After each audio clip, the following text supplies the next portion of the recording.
Hello everybody, welcome back to another video, and today we're going to be ranking the Souls series bosses.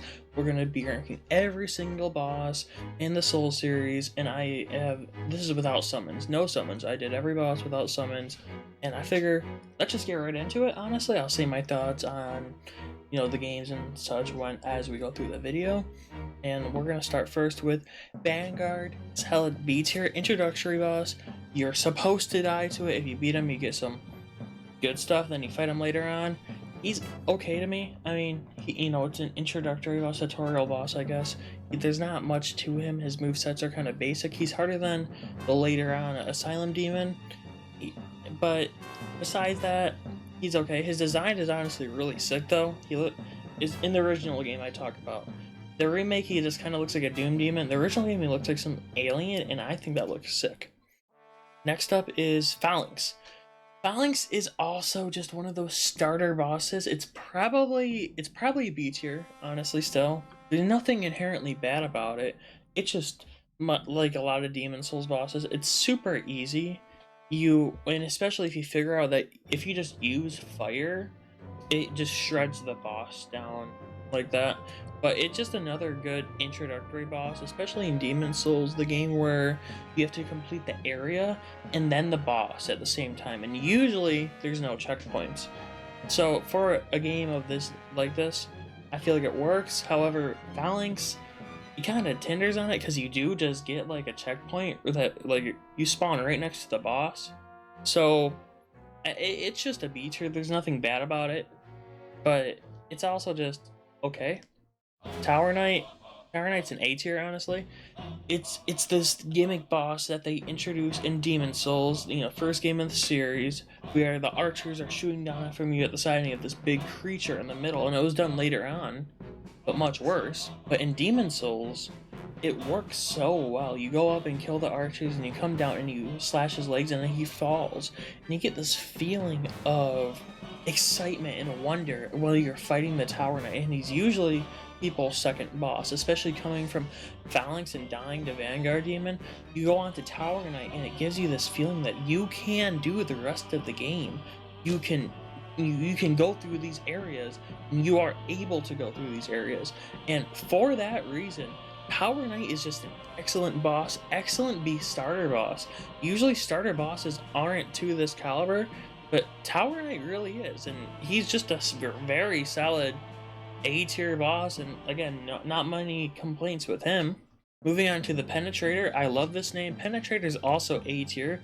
Demon Souls is a very, very slow game for the series. It's probably, in my opinion, the slowest game of the series. Some people say it's Dark Souls 2. I think it's Demon Souls.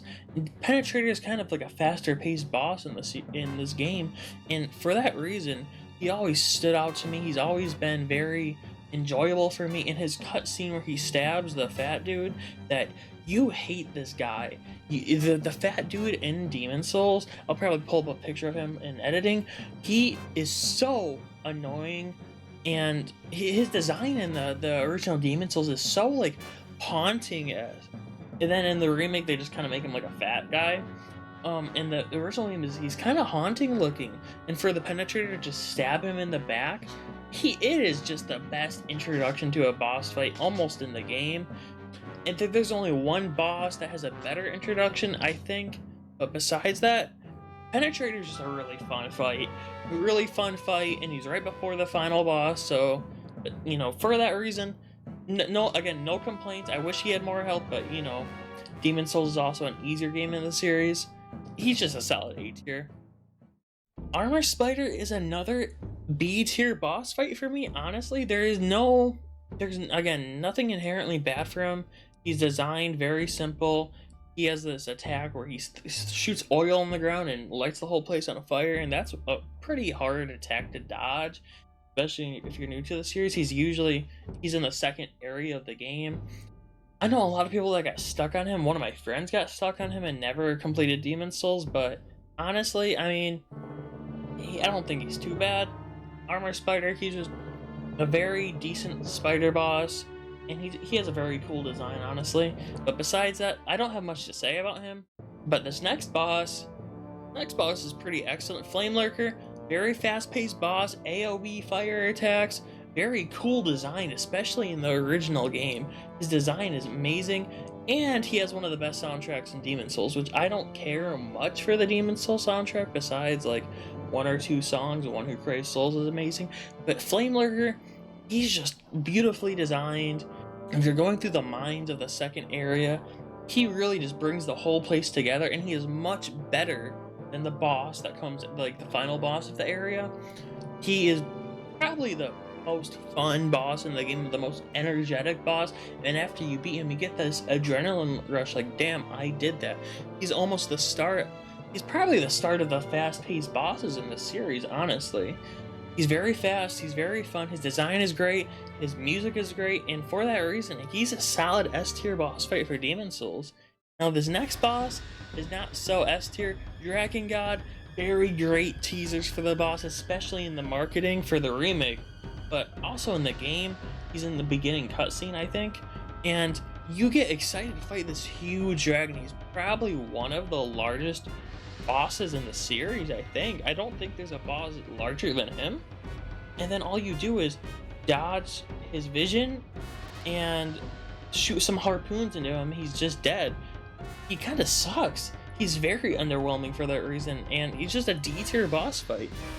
He has a great design, but he's just blundered by, I mean, I assume because Demon Souls had a troubled development cycle, they wanted to do more with him, but they couldn't because of both the hardware and what the development cycles I said.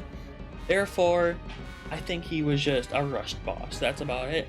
Before that, he's D.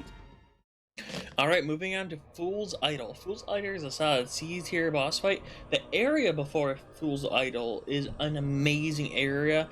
Tower of Latria is beautiful, especially in the remake. You know, I kind of compare the two Demon Souls, you know, the original and the remake, because they're about pretty much the same game, but there's, you know, the remake has some different design choices and art direction. Tower of Latria is beautiful in both, very haunting, very scary. Fool's Idol, the only problem with Fool's Idol is she's just super duper easy, and besides that, that's about it. I mean, you go into the boss fight, and before you know it, she's just dead. Her clones are pretty cool, her design's pretty cool, but she's just super easy. And now this next boss is, I'd give it an A tier. Some people might not like this boss because you fight this boss in a very thin bridge.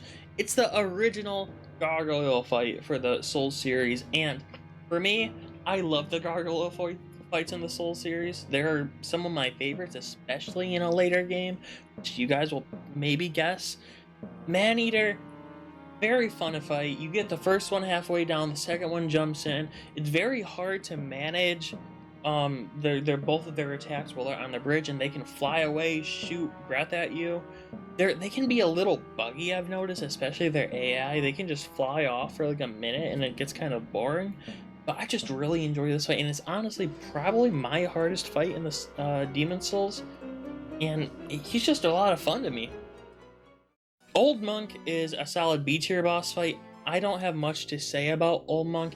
Obviously, if you play offline, he's really easy. If you play online, he can be really easy or really hard. But the idea of playing as a boss is just one of the best ideas I could ever imagine for a game of this caliber. B tier is pretty much just neutral. I don't have any bad or, you know, really good feelings about him. So for that, he's just a B tier. Adjudicator is just another B tier boss fight. He's very, very, very slow. Very easy to kill, but I do really enjoy his design, the little tongue coming out and the bird living in his head. I just thought it was really cool, but there's really not much else to say about Adjudicator. He's only weak in like 2 sections, the bird on his head and this little big gash in his side. You just hit the gash and he goes down so quickly. There's not much more to his boss fight. He's just it is kind of underwhelming how he is, he's the boss fight of one of my favorite areas in the game, 4-1. But besides that, he's okay. Old Hero, another A tier boss fight. He is the 4-2 boss. He is the end of one of the hardest areas in the game, and he can be a really troubling boss fight if you don't get one of the rings that you need to get. There's this ring, if you don't wear the ring that's silent, that makes you silent. He will just hear you all the time, and he's very stressful. How if you don't move, he'll just walk around and maybe randomly hit where he thinks you are, and if you roll around, he knows where you are, and he's super fast. Again, one of the fastest bosses in the game, and you can be just dead in an instant. So he is a solid A tier. His area though, that might be a different ranking. Storm King, another A tier boss fight, introduces the Storm Ruler, the gimmick boss fight of grabbing a weapon and using it to kill the boss. I always love Storm King's design. Original and remake both look fantastic. In the remake, when you use Storm Ruler, you can literally see the rain particles bounce off of your attack. It's so beautiful. It's a very fun fight hiding from the manta rays. And the manta ray boss design is just super unique. I've never seen anything like it before. Ending of 4-3, just very fun boss fight for one of my favorite levels in Demon Souls. Moving on to Leechmonger, a C tier. I mean, 5-1, it's an okay area. Leechmonger is just very easy, especially if you use fire. His attacks are very limited, and his design's just a bunch of leeches together. Looks like a Resident Evil 0 boss fight, and it's just okay. And the same thing can be said with Darty Colossus, just a bland boss for another bland area. 5-2 is my least favorite area in Demon Souls, and he's just bland. His attacks are bland. If you use fire again, he's just dead instantly. Now, I can't say the same about Made in Australia, another A-tier boss fight. Theme in the original game is amazing, and I don't have much to say about Made in Australia. You kill her guard, and after you kill her guard, she pretty much just kills herself, and I mean, that's the fight. But the whole vibe, the lore, the theme of the boss fight, it's just amazing. And her guy isn't too easy. Her guard, he's actually kind of difficult, and he can be. So for that, Made in Australia is just another A-tier boss fight. Old King Allant, one of the best bosses in Demon Souls. He's not quite an S tier for me, and that's what I'm noticing right now with my feelings about Demon Souls. There's not a lot of bosses that I would put as like best in the series. Old King Allant is one of the hardest bosses in Demon Souls. He has a very unique attack where if he grabs you, he drains your soul level, which I think that's a really funny attack. If he was any harder, like say you put that attack on Melania's grab attack, that would be absolutely brutal. It works really well for this guy, and his storm attacks are also really fun. Besides that, he's just a really good final boss, and I don't have much more to say. His theme is great, his run back is garbage, and yeah. King Allant, E tier. Let's get rid of E tier. What the hell is E tier? Delete row. King Allant. Okay, so King Allant is D tier. He's not F tier because the lore implications, of course. But King Allant is just a very easy, very boring boss fight. There's not much more to say about him. And then, of course, he's the final boss of the game, and it starts a trend of the final bosses being a little underwhelming, in my opinion. Not including DLC. DLC is not final bosses, in my opinion. The final boss are just final boss of the base game. King Allant he's just there. I mean, lore implications are great. Depending on the ending, you get like one of my favorite songs in the series. But yeah, I don't have much to say about him, and that's Demon Souls ranked already. Very just okay bosses, I guess. A tier is just bosses I like. A lot of bosses I'm neutral on and just don't care for, which that's not the best thing you want for your game. However, it's the first one in the series. It sets up a lot of gimmicks and things for the rest of the series that you'll see a lot forward. And now let's move on to our next game. Alright, moving on to Dark Souls. Asylum Demon, solid B tier boss fight. He is the tutorial boss of Dark Souls, and he's just very easy, very good tutorial boss. I have a friend who didn't know you were supposed to run past him for the first time and tried to kill him with a hilt and almost killed him. I don't want to imagine what that friend thought Asylum Demon was, or the game was like after Asylum Demon, but he's just, a good introductory boss, very easy, great tutorial for Dark Souls 2, and that's about it. I just don't have much to say about Asylum Demon. I'm going with Taurus Demon, another B tier boss fight. Taurus Demon, He's kind of easy if you know how to beat him. If you use lightning and do the jump attack on him and like half his health bar is down. Very good boss for the end of Undeadburg. Undeadburg is just when it's Dark Souls was my first Souls game, and I died like 100 times in Undeadburg just trying to figure out where to go and what to do, and learn the enemies and how the game was. So I got to Taurus Demon, and he was a formidable foe. I only died like maybe 10 or so times, but because he's not that hard, and he again is just a very good first boss. He's kind of like the Tower Knight of Dark Souls, just a little less. And so Taurus Demon, he's just an okay boss. He's not bad, he's not good, he's just neutral, same tier as Asylum Demon. Not much to say about him. His design's really good, I think. I love the Berserk references throughout the whole series. Alright, Bell Gargoyles. Bell Gargoyle A tier fight.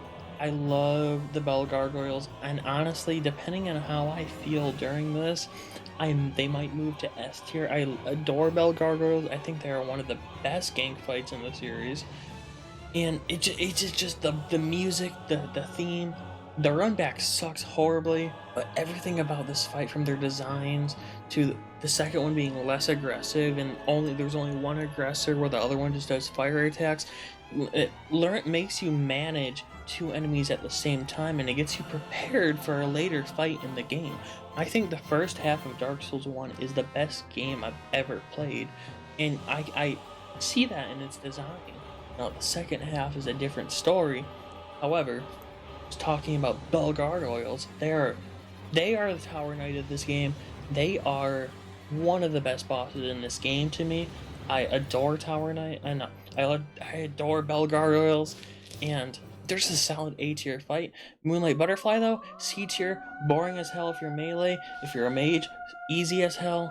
Music is beautiful. Besides that, that's the Moonlight Butterfly. Not much more to say. If you summon someone for it, makes it even easier. Capra Demon is also just a C tier fight. It could be a really fun fight where they put you in a small room with two dogs. If the two dogs weren't there, much better fight. It'd be a B tier fight, maybe even an A tier depending on how I feel. The two dogs make this a C tier. It's a horrible decision, horrible design decision. It makes it super hard for no reason, and it's lower Undeadburg isn't my favorite area. So the lead up to Capra Demon just being a meh boss, it's okay. I mean, that's about it. He's Capra Demon. He just kind of sucks, and he's just in the way. Moving on to the Gaping Dragon, A tier. Specifically for the presentation, the fight is also fun. He's not too hard, but the presentation of this boss fight in the intro cutscene is fantastic. It's phenomenal. It gets you so excited, and when you beat the Gaping Dragon, he's one of the largest bosses in this game. You feel like you conquered a beast. He is so much fun to fight. His intro cutscene is so funny. It's so funny for no reason. You see the little alligator head, and then the full body comes out and roars. He is so much fun for that reason, and he's just a solid A tier fight. There's not much more to say about the Gaping Dragon. He is easy though. Chaos Witch Quelaag, A tier fight. Throwing the presentation intro cutscene. A lot of people like Quelaag, and that's all I'll say. The amazing chest ahead messages set you up for this boss. Quelaag's design, I just adore this design, and I adore the lore with Quelaag and Quelana. She's a very fun fight. I think she's very, kind of like, if there was a boss to be like that barrier for a lot of people, I feel like Quelaag is that barrier. She has a lot of health, and she can be very tricky if you don't know what you're doing. Blighttown, she is a very good boss for Blighttown. I played Dark Souls 1 for the first time on the 360, so I have went through the original Blighttown. Blighttown, I actually like that as an area. Fun fact, don't at me. So Quelaag's just a really fun fight. Her lore is great. Music is, I don't remember it honestly, but her attacks are just also fun. And her boss soul, I think she's the first boss soul we get. And her weapons are just amazing. They're some of the best in the game. Quelaag's just a great fight. Unlike Ceaseless Discharge, D tier fight, you literally just run to the altar, run back to the start of the arena, and he jumps off the ledge. It's pathetic. His lore is wonderful, but besides that, the lore can't just carry a boss to S tier, you know? There's not much to say about Ceaseless Discharge. Stray Demon though, reskin of Asylum Demon, C tier. Reskin fights are just usually worse, except for one boss fight that I think is a better reskin than the first one. It's just Asylum Demon with explosion attacks. He's kind of annoying. I would have liked to go back to the Undead Asylum and see a boss that isn't the Asylum Demon. One thing I will give this boss is he is set up from the very beginning of the game. When you enter the Asylum Demon, you start the game, you look to your right, you can see Stray Demon just walking around there. A lot of people don't realize that. For that reason, he's not a D tier. He is set up at the beginning of the game. However, he's just a reskin boss. There's not much more to say about him. Iron Golem, A tier boss fight, I think. A tier or B tier, depending on how I feel. He's very easy. You just hit his legs and he falls down. But the gimmick is also like Tower Knight. You make him fall down and then he just dies instantly. And unlike Ceaseless Discharge, you're actually causing him to fall down. You get this feeling of power over the Iron Golem, and it gets you really excited for the next boss, which is a very fun boss. But besides that, his design is just wonderful, and he's just very easy. He's the boss on Sen's Fortress, which is a lot of people's favorite area, but he's not too difficult, and I think that honestly works for Sen's Fortress too. Iron Golem, just a very fun fight, a very short fight, but that's about it. Ornstein and Smog, S tier fight, probably the best gang fight in the series. As I mentioned before, Blood Gargoyles kind of gets you ready for Ornstein and Smog. Ornstein and Smog, you are fighting these two characters. One is really fast, one is really slow, one's small, one's big, and depending on who you kill, the other one gets buffed. So you could potentially have a harder fight than other people depending on your playstyle. There's not much to say about this boss that hasn't been said. Just a very fun fight. Music is fantastic. Lore is amazing. I love Ornstein. Ornstein's one of my favorite characters in Dark Souls 1. And they're just a hellishly fun fight. I highly recommend playing Dark Souls 1. And they are kind of the halfway point in Dark Souls 1.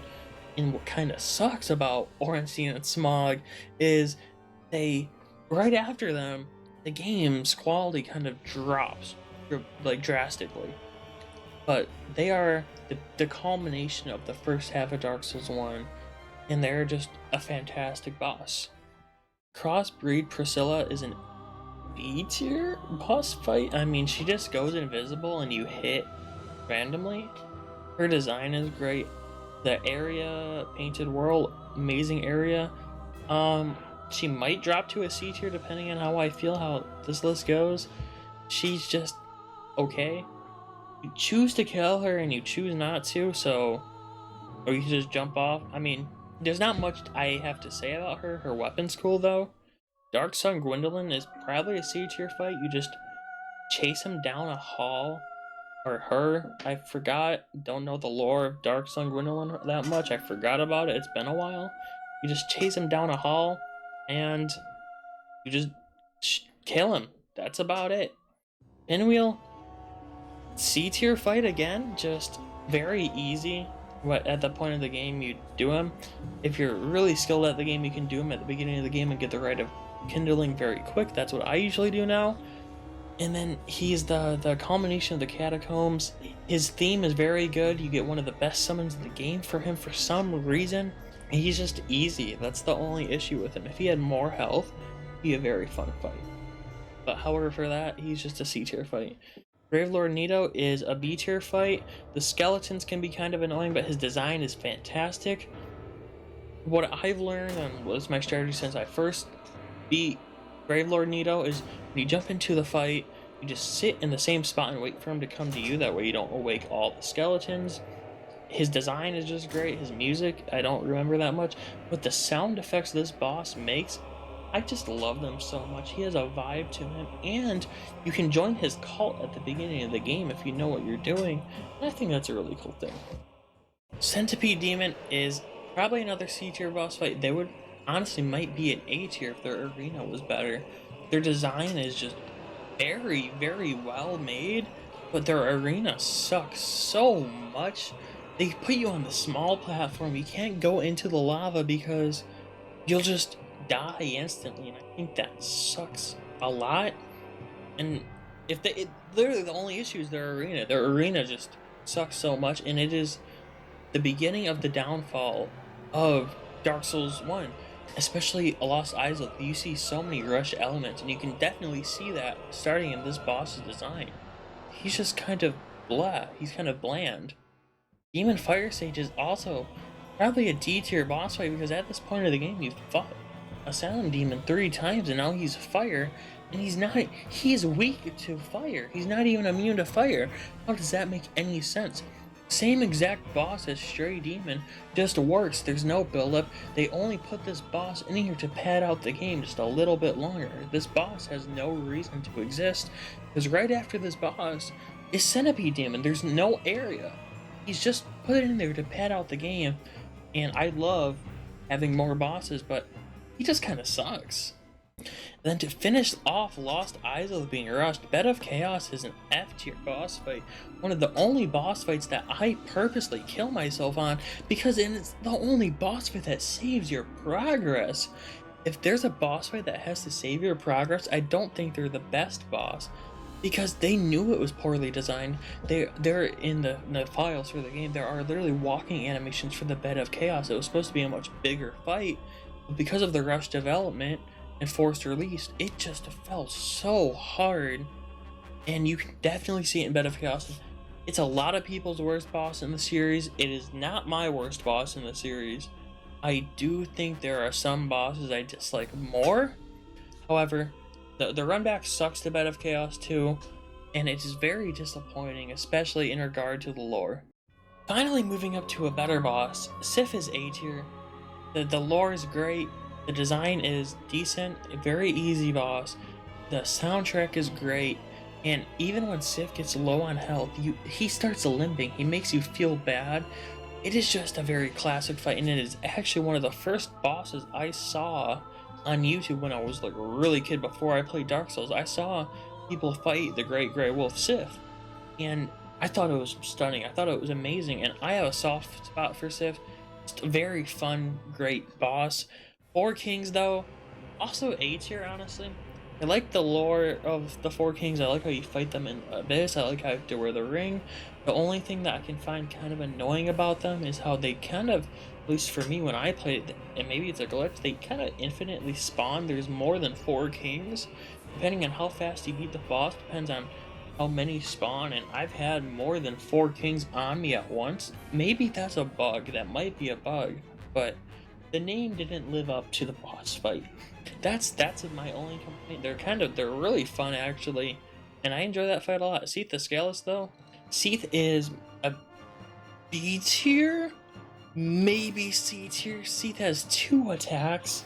Seath is a built-up boss. Duke's Archives is one of the best areas in the second half of the game, and you beat Seath. You go to fight Seath, one of the worst run backs in the series. You have to walk on invisible bridges for like 2 minutes to get here.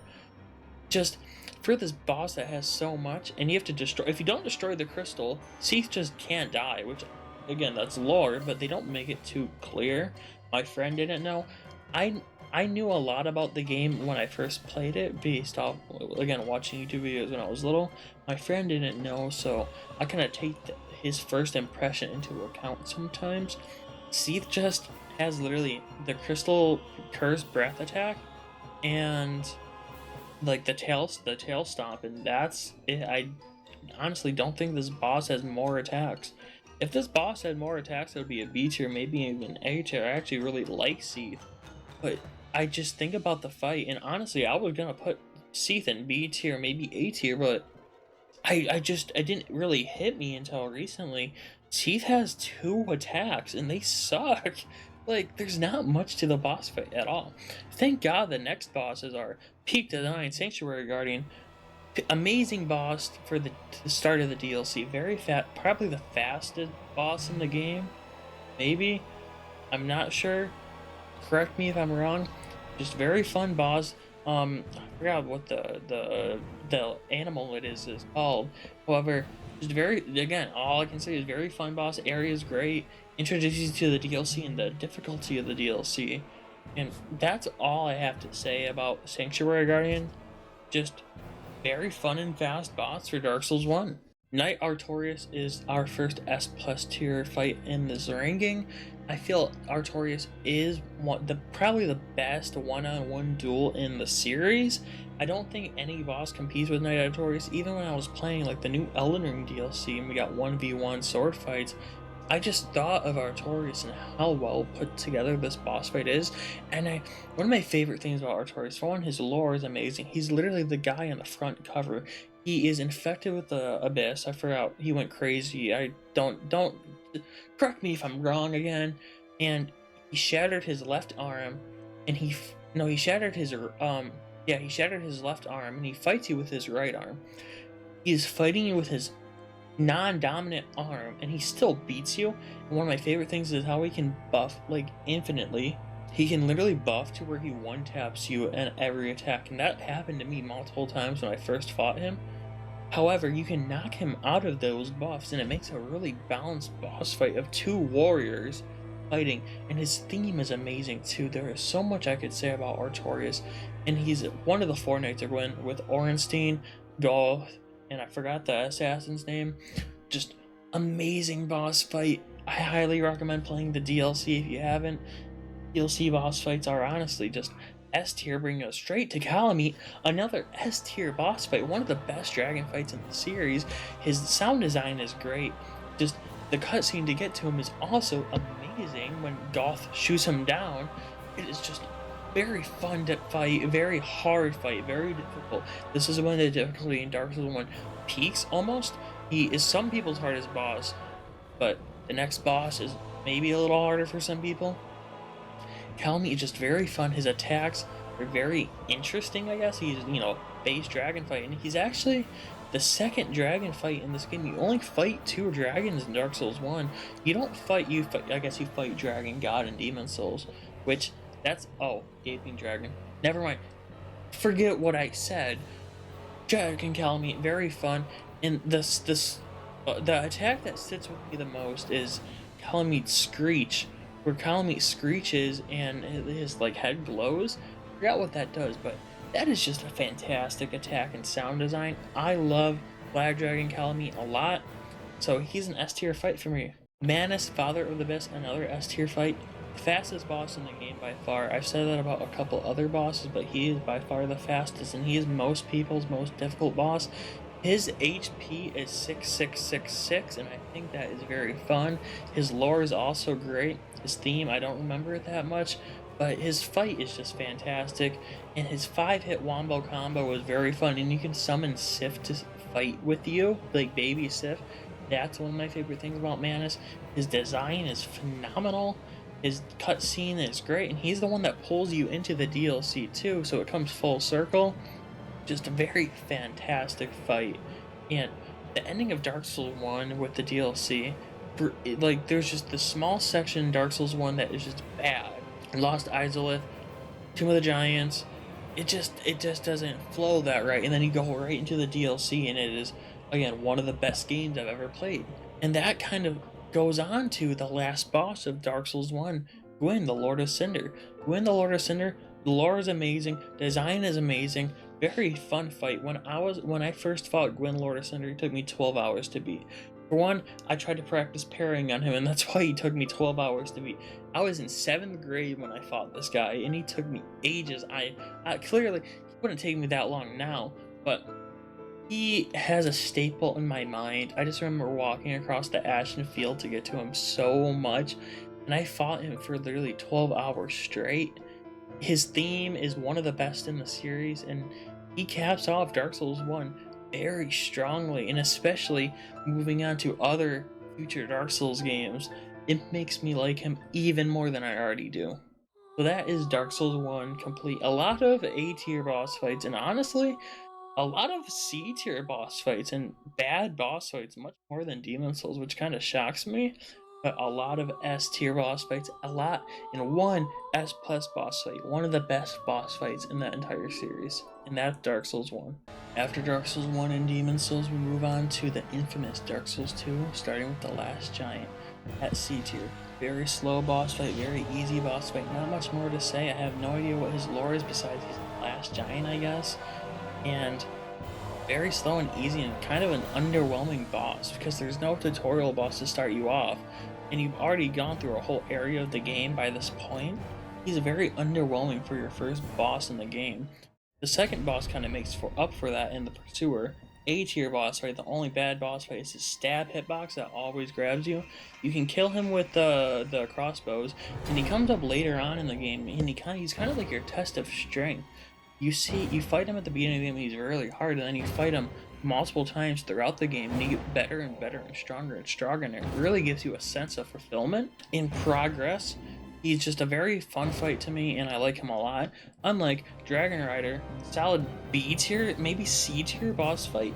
For the vast grandness of the Dragon Rider's area, I forgot what it's called.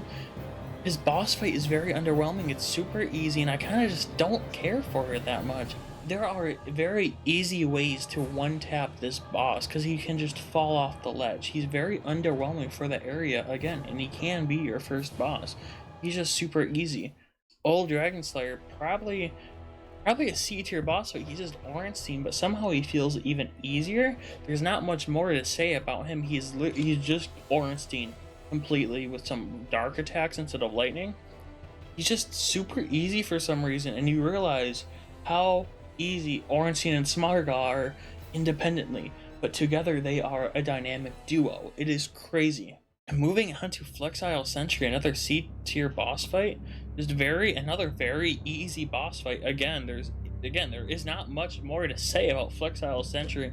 Super easy. No Man's Wharf is a very fun area in my opinion. I like lighting the torches in Dark Souls 2, but they're slow, they're easy. I like how the boat floods. That's one of my favorite aspects about the fight. But I just wish they were harder. Their design is okay too. Ruin Sentinels is probably another C fight. They're kind of BS, honestly. Fighting 3 at once can be very difficult. It's a gank fight done meh. It's just 3 enemies at once is a little too much for you to deal with. When you go into the arena, you're just kind of meant to stay at the top with the one sentinel and kill it before the other ones jump up at you. You expect to learn that through your attempts, but he's just okay, honestly. There's not much more to say about the Rune Sentinels. Their attacks are kind of used later on in Elden Ring for the Crystal guys, but we'll get to that later. They're just okay. Belfry Gargoyles is actually a D tier boss fight. They copy the Bell Gargoyles, but put like 6 or 8 of them into one boss fight.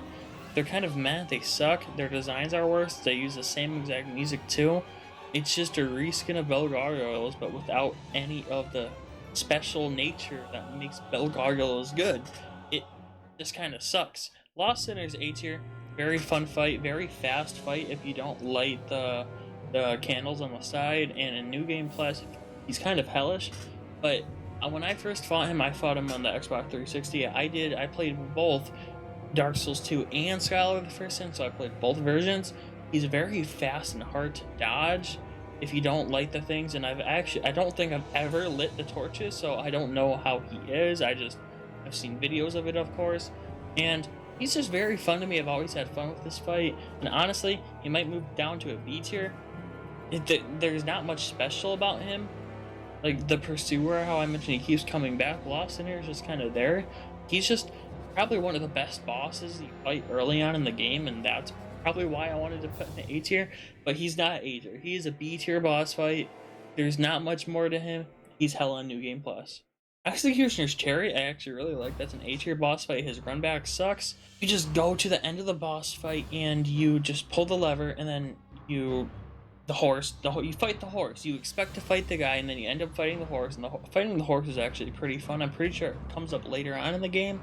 His intro sequence is very fun. The skeleton and getting to the lever isn't that easy too, so I just think I like the run up to him and how you have to beat this boss. He's very uniquely designed and very different from any other boss in the series. So Executioner's Chariot is just A tier. He's not that difficult like a lot of bosses in Dark Souls 2.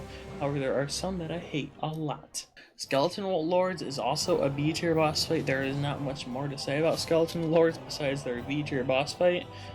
You get 3 Skeleton Lords, very easy to kill. You kill one, some skeletons spawn, you kill other, some skeletons spawn, etc. You have to kill the skeleton army too. They've always just been super easy, and there's not much more to say about Skeleton Lords. I have a soft spot for them. However, I can't put them in A tier. There's nothing that would make me want to put him in A tier. And for that reason, he's just okay. Covenant's Demon is a solid C tier boss fight. He's only C tier because of the one attack that he has one attack where he gets rid of all your items and armor and you have to punch him to death. He is so weak that they make it viable to punch him to death. He is super easy and he's a very disappointing boss for the very big tower that you've now gone into and explored. It's a part of a poison area, which I don't actually mind the poison areas in Dark Souls 2 compared to the other games. He's just disappointing. Again, actually I'm realizing it now.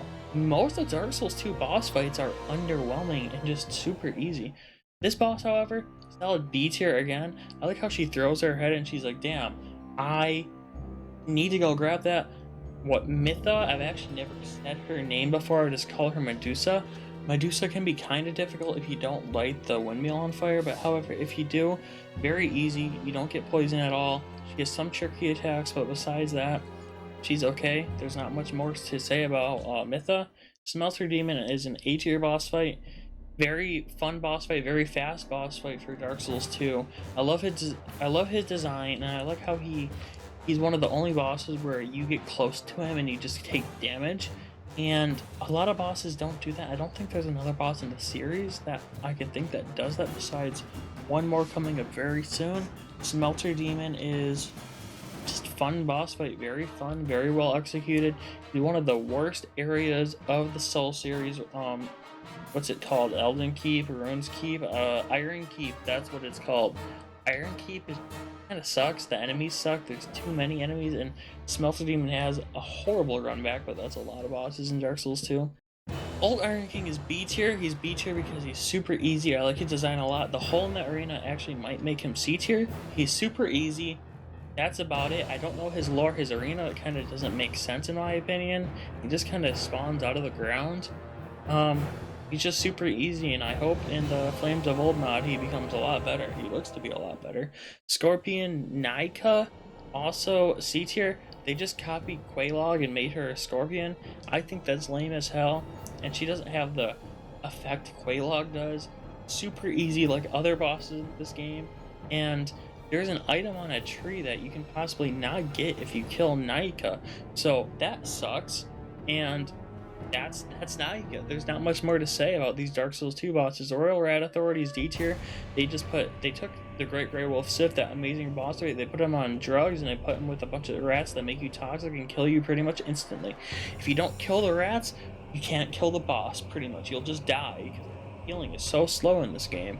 I make it sound like I hate Dark Souls 2. It's actually one of my favorites in the series. I enjoyed it a ton. But these bosses just kind of eh. Royal Rat Authority, just solid D tier. Prowling Mangus and Corrugation, C tier. You forget this boss fight exists. Duke's Dear Freya, I actually like a lot. It's an A tier boss fight for me. I have a lot of fun in this fight. I actually like fighting the spiders and using the torches in this fight. Giving this boss a laser, I think, is really hilarious, and I've always enjoyed the fight a ton. It's the ending to another great soul boss like the Lost Sinner, and he's very different. I love the spider bosses in this series, as you can tell with my placement of Quelaag. See more later on. But Duke's Dear Freya, just very fun fight, and I just love the design. Roller Rat Vanguard's D, it's just a rat. The Rotten is another A tier boss fight. I love how you can, if you hit his hands, you can break his hands away so he doesn't have hands, and then he has limited attacks towards you. I think that's hilarious. His design is, I actually like his design a lot. He's a great soul boss fight. I like his music too. Unfortunately, he's part of one of the worst areas of the game, the Black Gulch. He also comes from the gutter too, because that doesn't have a boss. I actually like the gutter a lot. I'm a masochist. I love Dark Souls 2, I guess. But the Rotten's just always been fun to me. I really like him. Ever since I saw him, I like him. Twin Dragon Rider, C tier. Reskin of Dragon Rider. Actually, they're C tier. They stay in C tier. Now moving them to D tier. I enjoy this fight because it gives me souls. It gives me souls before Looking Glass Knight, which is actually our first S tier boss fight. But that's Twin Dragon Riders. Looking Glass Knight S tier fight, one of the best fights in Dark Souls 2. His design is great. He can summon other players to fight with him, and I think that is amazing. His run-up kind of sucks in my opinion, but his design is great. His music is great. The whole vibe of this fight is amazing, and he is just one of my favorite boss fights in Dark Souls 2. He's honestly just simply fantastic. Demon of Song is kind of B tier. His his thrust attack almost one taps you. He has really strong attacks, but he's easy and he looks like a shriveled nutsack. Velstadt though, I actually really like Velstadt. I don't know, I feel like a lot of people don't like Velstadt. I love him a lot. I think he's very fun. He's actually really tough. His run-up sucks, and his lore is honestly great. I feel like Velstadt, not much more to say about Velstadt besides I just think he's a fun fight, and he's one of the faster fights in the game. Kind of like Smelter Demon. Guardian Dragon is honestly another A tier boss fight. First dragon fight in this game, and it is better than Seath the Scaleless from Dark Souls 1, that's for sure. Guardian Dragon, I just love the design of the giant bird cage. I love the red dragon design too, honestly, even though it might be kind of basic. His attacks are very large, and you have to run below the boss, and this boss killed me a lot my first playthrough of Dark Souls 2. I have a soft spot for Guardian Dragon, and this soft spot is big enough to promote it to A tier because he leads to one of the best areas in the game. Ancient Dragon, however, he's in one of the best areas of the game. He is like D tier. He sucks. He has 2 attacks, he has too much health, and he's really boring to fight. That's all I can say about Ancient Dragon. There's not much more to say about him. He's just kind of boring, and his attacks do a ton of damage, yeah, but he only has 2 of them. Giant Lord is another... I put him in A tier, maybe, no, B tier, B tier, B tier. His lore is good, I like him a lot, I like his design a lot. He's the next giant boss, plus, you fight him in memory. That's one of my favorite things of Dark Souls 2. Dark Souls 2 takes a lot of chances, and most of those chances don't go well at all because of the horrible development cycle of Dark Souls 2.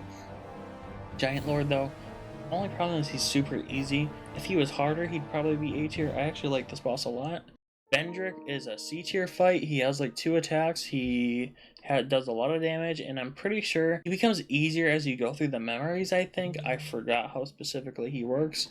His lore is wonderful, but his fight just kind of sucks. He's just the last giant, but he one-taps you. Dark Lurker is S tier fight, honestly. Dark Lurker is one of the best fights in Dark Souls 2. There's a lot I could say about him. You have to do a Covenant quest to get to him. I think that's very unique, but it kind of sucks. You also have to use human effigies to do this boss, which I think that kind of sucks. It brings it down from an S+. Limiting your tries on a boss, I don't think that should be a thing, personally, but his fight is very fun, and when he splits into 2 in phase 2, for some reason that works super well. I don't know how they made that work, but it works. His design's great, his attacks are great, and even this image right here, you can tell he's a menace to society. Throne Watcher and Throne Defender, A tier. Hey, I like this, I enjoy this boss a lot. It's like Godskin Duo if they were less aggressive and actually made for each other. I actually like this boss a lot. They can revive each other, and they make it clear that they can revive each other because you bring one down and all they do is kneel. They kneel and then the other one revives them. I think that's just very cool, honestly. They stay there until both of them are dead. I had a lot of trouble in this boss fight in my first playthrough. They're just really fun.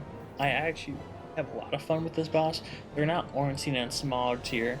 However, I just think they're a whittled down Ornstein and Smog that I thoroughly enjoy. Nisandra is getting a B tier. Maybe an A tier. I'll give her A tier actually.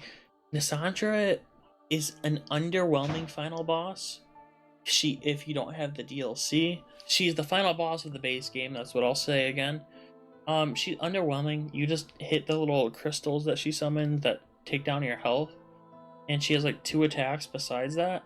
Her design's great. Her lore is wonderful too. Dark Souls 2's lore is fantastic if you know it. Besides that, I don't have much to say about her. Besides, she's just underwhelming. She's not Gwyn tier, that's for sure. Gwyn, where did I put Gwyn? Yeah, she's not Gwyn tier, that's for sure. Alia is also an A tier boss fight. She doesn't come above Nisandra much at all. Alia is very easy, just a flame attack. She's set up throughout the whole game if you have Scholar of the First Sin. She's just Her music is wonderful, but she's just kind of easy and another underwhelming boss. And I think it's crazy, depending on how you play the game, you might have to fight Throne Watcher and Defender, Nassandra, and Aldia in the same fight, and I think that's kind of hilarious. But they're all A-tier fights to me. I think that's pretty cool. Sarah, Varg, and Grave Robber D-tier gang fights suck, and I will stand by that, especially playing the Elden Ring DLC. Gank fights suck, and I don't see them on the gank fight in this list, and I'll add them in editing later on. However, we'll get to that later. This boss sucks. It's just NPC fights. It sucks. Helena is a A-tier boss fight. She summons Velstadt to fight for her if you get unlucky, and I think that's really cool. I think her design is also cool, and her music is also very great. A lot of people don't like the Sunken City DLC. I like it a lot. It's actually my favorite DLC out of the 3, I think. What's her name? Elena. Elena is just... I've always had fun with her, and Velstadt was never a big issue for me during this fight. Moving on to Sin the Slumbering Dragon. He might be my favorite dragon fight in the series. He might not be. There's another dragon fight that's up there with him. Sin the Slumbering Dragon. He's an S+ depending on how I put him. I've only fought him once though, so that's why I'm kind of iffy. I don't know how he'd be for me now. I only fought him when I first got Scholar of the First Sin. His music is wonderful, his design's wonderful. He's like, I think he has green breath, and I think he's just a very fun and cool boss for Dark Souls 2. I remember him being fast too. Especially for the end of the first DLC, he kind of gets you ready for the rest of the DLC bosses later on. Blue Kool-Aid F tier. I could go on about this boss. It's Smelter Demon, but blue. Blue Kool-Aid sucks. He has the worst run back in the entire series. He's worse than a run back that we'll get to very shortly, actually. If he didn't have a run back, he'd probably be C. He's just Smelter Demon, but harder and weird timings. That's it. Fume Knight, S tier boss fight. There's not much I can say about Fume Knight. He's difficult, he's fast, his hitboxes are crazy, but for some reason I feel like they work in this boss. He's just very greatly designed, and he is the Artorias of this game. Almost. He's almost the Artorias of this game. Fume Knight, a fantastic boss. He's probably the most difficult in Dark Souls 2. I don't have much to say about him. His attacks are just very insane too, and he feels like when you fight him, it feels like you've taken down a formidable foe. Sir Alan is the Artorias of this game, another S tier boss fight. Sir Alan is just a very fun fight. You feel like two warriors duking it out, fighting. He'd probably be higher if his run back didn't suck horribly. What I like about this boss is his design. He's being held from S+ tier because of his stab attack. Just like the first two where it always hits you, and I think that sucks. When I played Dark Souls 2, I didn't know what adaptability did until like actually a month ago. So I've never upgraded adaptability at all. If you don't know what that is, it levels up the invincibility frames on your roll. So I guess I played the game on like extra hard mode. So maybe he's better if you have more adaptability, but the stab attack hit me every time and I got annoyed. What I like about this boss, my favorite thing about this boss is, if you kill him without getting hit, he commits Senpoku, which is he just stabs himself and he kills himself. He gets a unique boss animation with that, and I think that is amazing. So Sir Alan, S tier. Ava's King Pet is honestly A tier. I don't have much to say about this boss besides he's just a fun tiger fight. That's about it. Ava is she's just good. That's about it. She's fun. She has nice attacks. She's not horribly hard, and she's the introduction to the Ivory King DLC, which at parts is the best parts of Dark Souls 2. Blood and Zalin are another D tier boss fight. They're not F tier. I never struggled with them.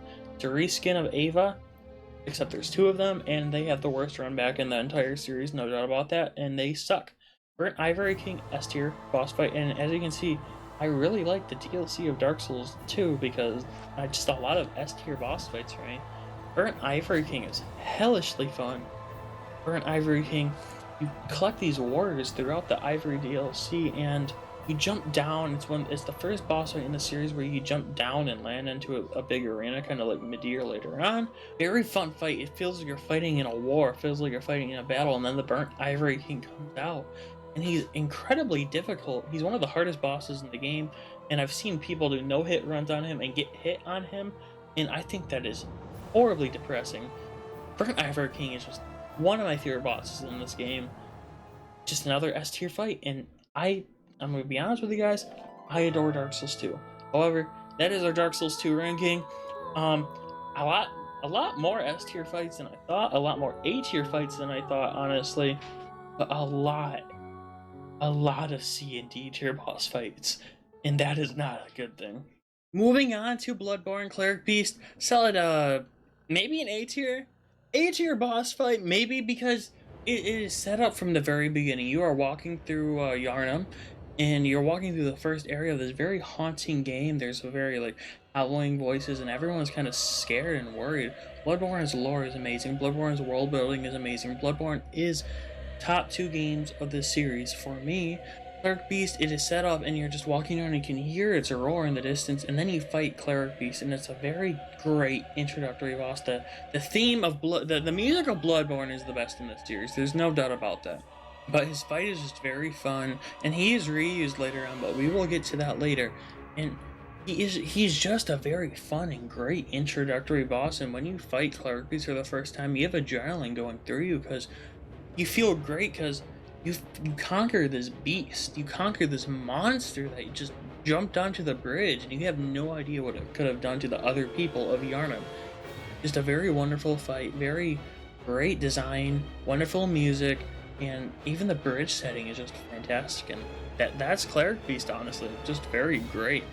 Father Gascoigne is another A tier boss fight. His lore is amazing. You literally talk to his daughter, and he's like, "Is my daddy okay? Is my mommy okay?" And you find Gascoigne. She gives you a music box. You use the music box, and he like goes insane. It's like bringing back like the repressed memories from getting infected with this thing that's going around, I guess. I forgot the exact lore of Bloodborne, but it's just so haunting. It's so sad. And then after the fight, you find the mother's dead body. Gascoigne kills her.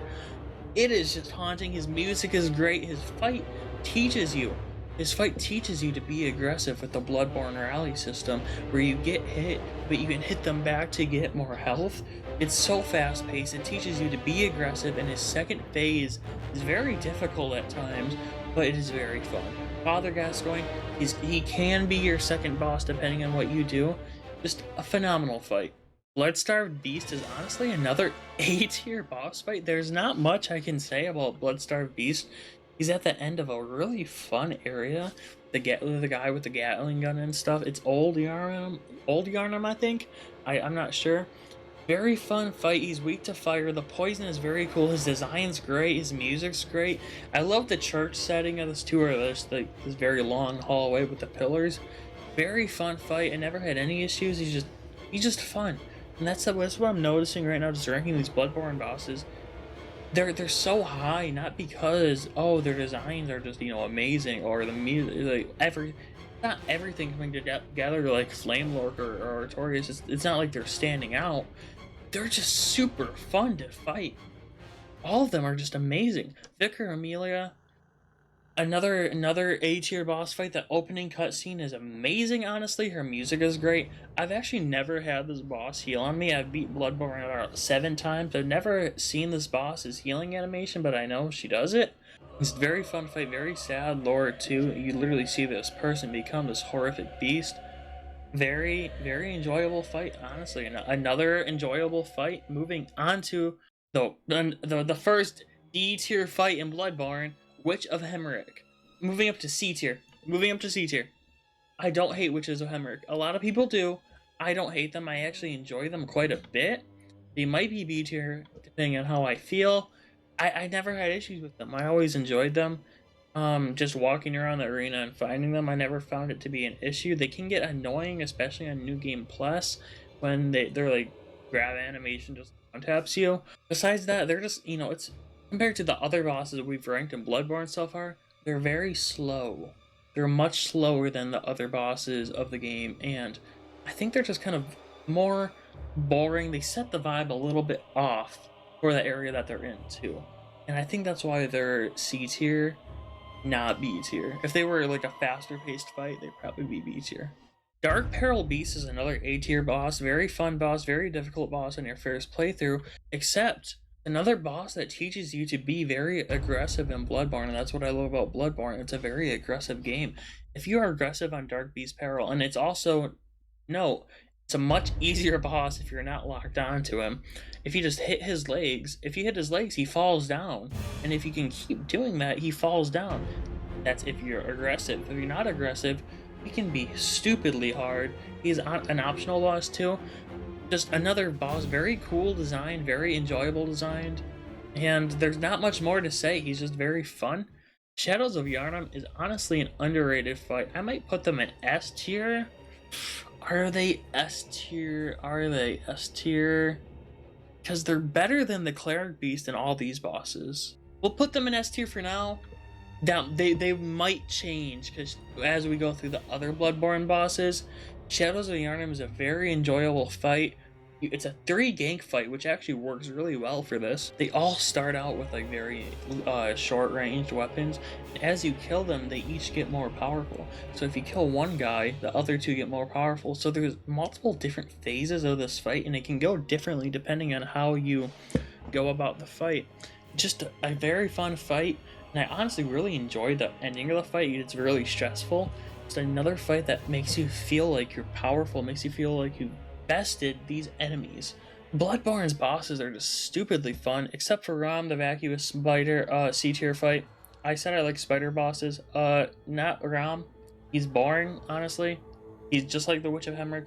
He's boring. His arena is one of the most beautiful in the game, and he leads to some of the most beautiful events in this game and the story. His design sucks. His fight is annoying. He spawns spiders. He has a get off me move where he just explodes and shoots magic at you. And that's his fight. It just kind of sucks, and he teleports away, and it's annoying. His name literally translates to Ram the Stupid Spider, which is very funny. It fits him well, but he's just another kind of meh boss fight in this game for a game with a bunch of great boss fights. Time for the Tower Knight clone, the One Reborn, D tier. I never liked this fight. I've never enjoyed this fight. My first playthrough through Bloodborne, I had so many issues with the One Reborn. I stopped playing the game, and then I made a new character, and I think I came back to the game because I was stuck on them. Now that's not an issue. That was just my first playthrough, but their designs are great and their cutscene is great, but their boss fight just sucks. It's Tower Knight, but the enemies on the sides are more annoying, and the One Reborn, just his attacks suck. He summons he just throws bodies at you. He like pukes all over the ground. That's about it. There's not much more to him. His legs are annoying and they hit you a lot. His design just sucks. Well, his fight design. His actual design, character design is great. Moving on to the Amygdala B tier. It's a very fun fight. Again, most of these fights are very fun. He's not as fun as the other bosses in this game. I don't have many things to say. He's a secret boss.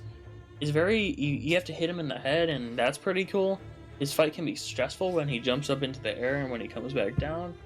But I think another thing about the Amygdala, as you go through Bloodborne, you gain more insight in your character it's crazier, and you see these Amygdalas that were always there become invisible.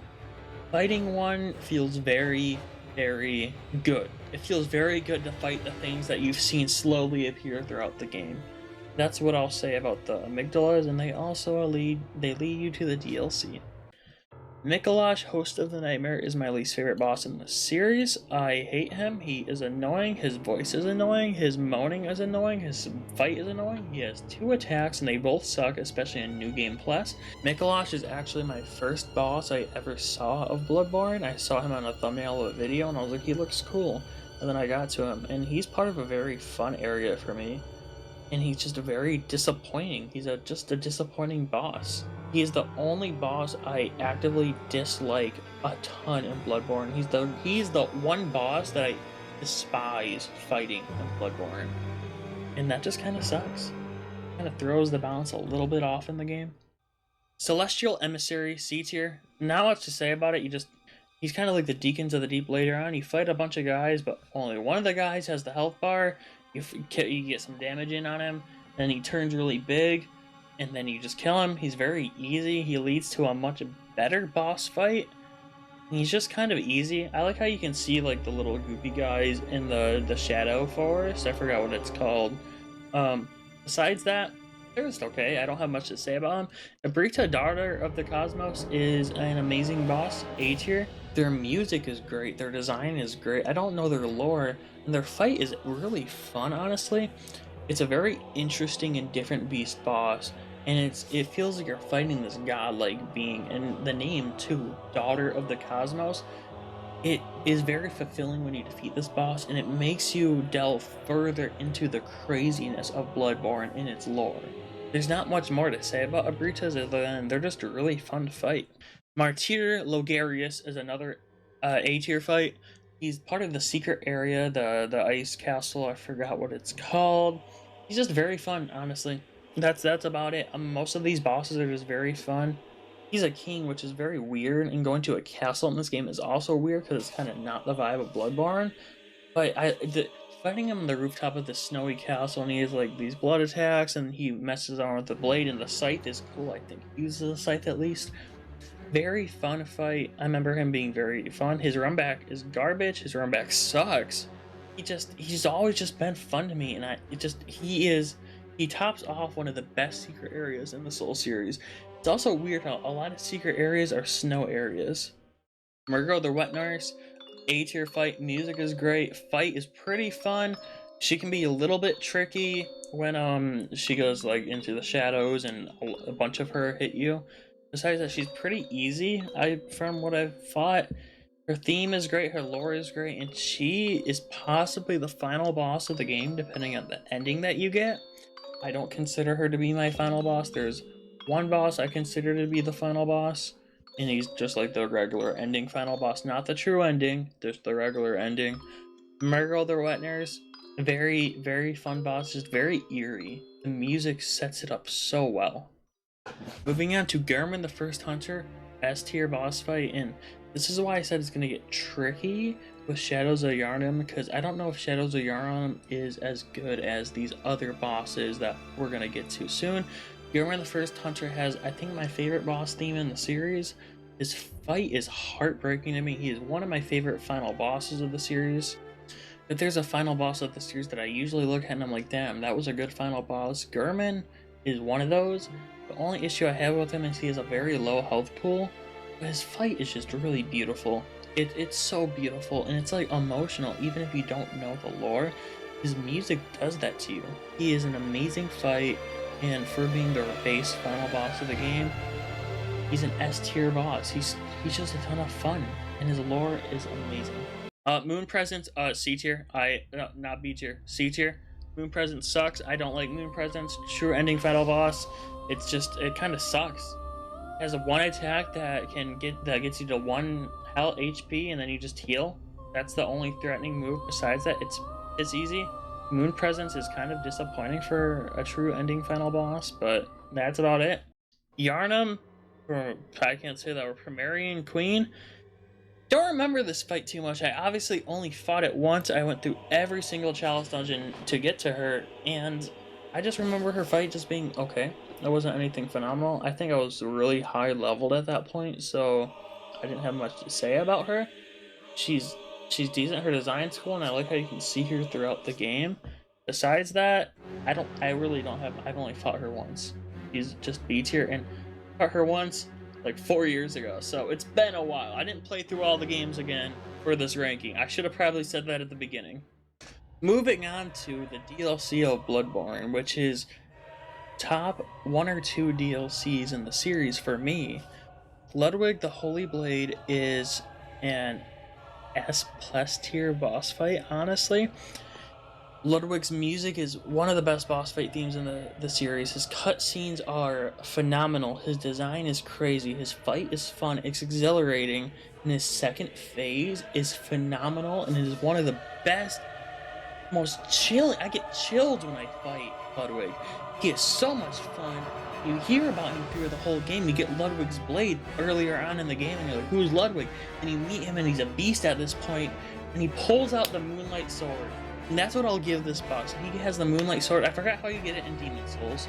I think you just you pick up the in Demon Souls. You pick it up in just a stupid leg. Dark Souls 1, you slice off Seath's tail. Dark Souls 2, it's on some guy. Bloodborne, Ludwig pulls out this blade randomly. He's like, "You've always been here by my side." He pulls out the blade and the music goes wild. I might play the music of the boss in the background when I talk about him. It's just such a good fight, so much fun. And when he stands on his two legs, it is haunting, it's intimidating, because this boss that was just crazy is now sentient and talking to you. It is crazy. His boss fight room is full of blood, and you're just walking on corpses and pools of blood. Haunting boss fight. He's honestly S+. I almost put him in S, but he is an S+. There's not much more to say about him. He's a phenomenal boss, one of the best in the series. If you haven't played the Old Hunters DLC, please play it. Fantastic boss. Fantastic. One of the best in the series. Lawrence the First Vicar, one of my favorite bosses in the series, and the only reskin in the boss that I like better than the original. Lawrence is the first beast in the lore, I think. He's literally one of the reasons for this whole craziness going on. He wanted to become a great one, and he tried, and then he didn't. And he's him. With his lore in mind, he has one of my favorite themes in the series, and it's actually one of the themes I listen to a lot on my own, specifically the second phase. It takes Cleric Beast, it gives him flame AoEs, and he's hard. Lawrence was my hardest boss in the series for the longest time before recently. I died about 40 to 50 times on this guy. His second phase, where he gets split in half, is one of my favorite second phases in the series too. As you're fighting him, he loses his legs and he falls into the ground. He starts like spurting lava everywhere and puking it. And the music, and I'll play his music as I'll put it in after editing. But when I talk about him, his music is some of the best music in the series. I would put his boss fight theme above Sin. I'd put it above Ludwig. I'd put it above so many bosses. His boss fight theme is crazy good. And when you are fighting him, and you hear like the screams of the Cleric Beast as this music, it's like you can feel the pain in this boss fight. And that's why I like this boss fight so much. A lot of people are mixed on him, but I think he's a hidden gem. He's a reskin boss, but they put so much lore into him, and they give him a cool second phase, and they make him really difficult. He's a secret boss in the DLC. He's just very haunting, and it's haunting that you're fighting the guy that started this whole mess. Lawrence is one of my favorite bosses in this series, and I honestly could go about him for days. Living Failures is B tier, I think. They're not a bad boss. Their music is amazing, and I like the lore implications of them. However, they're just not. I don't know. They're just not much. There's not much to the fight. The meteor attack's pretty fun. That's about it. That's all I have to say about Living Failures. Their music's great, but their fights just, man, you just go around and kill Living Failures. And it's funny how whoever made the Living Failures made the same mistake every single time because they look the exact same. I think that's pretty fun. And someone mentioned that in a review, and I thought it was hilarious. Lady Maria is another, it's either S+ or S. I'm gonna give it an S tier for now, I think. Lady Maria's music is crazy. I love it. It's great. The clock tower is my favorite area in Bloodborne. The DLC has a bunch of phenomenal areas, but my favorite one in Bloodborne. Her theme is great. Her lore is great, and her fight is just stupidly fun. It's Gurman, except he has a lot more health and multiple phases. I love multiple phases in bosses. It really amps up the energy in them. Lady Maria is just so much fun. She's so fast, so exhilarating, and Lady Maria is my Minecraft skin, fun fact. So that's a fun fact, I guess. If you didn't watch any of my Minecraft videos, or if you didn't know that, now you do. Lady Maria is one of my favorite characters in the Souls series. pretty cool. Her fight's great. The only thing that brings it back is I think she's kind of easy, honestly, for me. I feel like she could use more health, and that's going to become an issue much later on. I'll talk about that a lot later, but she's stupidly fun. She might move to S+, depending on how things go. Now we have Orphan of Kos. It's S tier, and this is what I was talking about earlier. I don't know if Shadows of Yharnam stands up to Gehrman, Lady Maria, or Orphan of Kos, or any of these bosses on here, and I might drop them down to an A tier, but imagine them as like a high A tier. Orphan of Kos was said to be the hardest boss in the series before Sekiro and Elden Ring came out. I beat Orphan of Kos in 6 tries, which wasn't too bad. I always loved the opening cutscene, and I think it's crazy how you're fighting a newborn infant that's fighting you with his mother's placenta. Very graphic boss if you think about it. I don't know his lore that much, but I know about his mother, not him. And he's just a very fast and fun fight, and his roars are very crazy. He's very aggressive, and he is the most likely one of the last bosses you're fighting in this game. And he's just very fun. The attacks are great. His phase transition is also amazing. And there's not much more to say about Orphan of Kos. It does feel a lot better with Shadows of Yharnam being A tier. It doesn't feel right putting him at the same level of Orphan of Kos, Lady Maria, and Gehrman. So, and I think that's all of Bloodborne. But there's so much I could say about it, but honestly, not a lot of C or D tier fights, or even B tier. Just most of these bosses are S+, S, or A tier fights. They're so much fun. It's an exhilarating game, and I could go on for blood. It is one of my favorite games ever made in the design, and it's made almost to perfection. Sony is destroying the game though, and they need to put that on C. So, thoughts on Bloodborne. Alright, moving on to Dark Souls 3. Personally, I'm just kind of small spoiler. Dark Souls 3 has my favorite bosses in the series, I think. I think it's the game with the best bosses. And my opinions on Dark Souls 3, I don't care for it that much. I think the areas are really boring. I don't know why I'm giving you a Dark Souls review. Well, let's just start off with Udex Gundyr. Probably the best tutorial boss in the series. A tier, very fast, very fun, very beautiful start of the game. There's not much to say about him. He's another tutorial boss, but he introduces you to the very fast mechanics of Dark Souls 3, and he's perfect for that. And then, you see like this potential in what he could be, and then they capitalize on it later on. And he is just such a fun fight.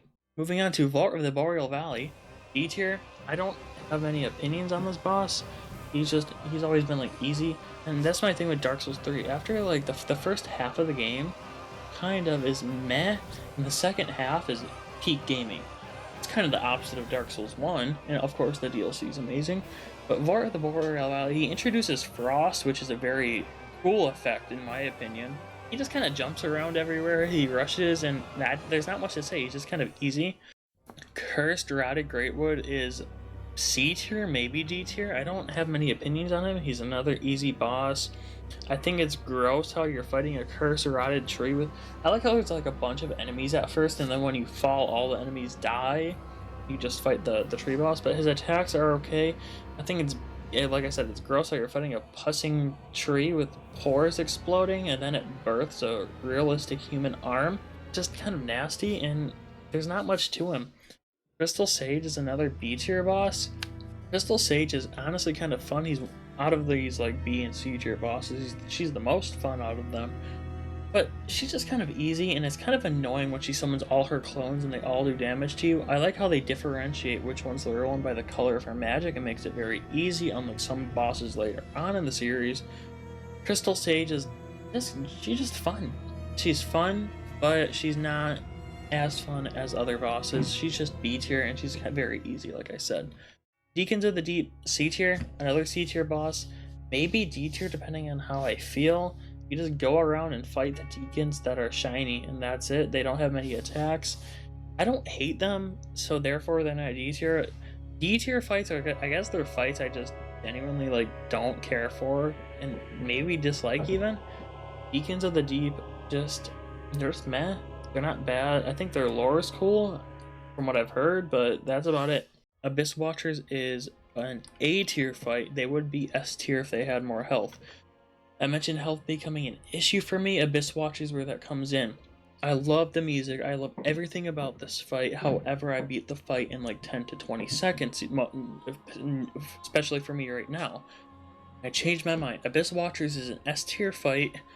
They would be S plus if they had more health. Because the music is, it's an amazing soundtrack. Their designs are wonderful. Their cutscenes are great, phase 1 and phase 2. And the first phase is honestly just really special when you are introduced to the Abyss Watchers. And then a second one comes up and fights you, and you're like, oh shoot, I gotta fight 2 of these guys. And then a third one joins. And you're like, oh, this is terrifying. And I like how the bells ring and they summon. And then the third one fights the second one. And it feels like you're just at this, you're in this battle. It's a gank fight, except you're both ganks. It's a 2v2, and it's just really amazing. It's something they don't really do much in the series. It's super fun. I just wish it had more health, and the second phase is phenomenal. The design of this boss is great. High Lord Walnir is a C tier boss.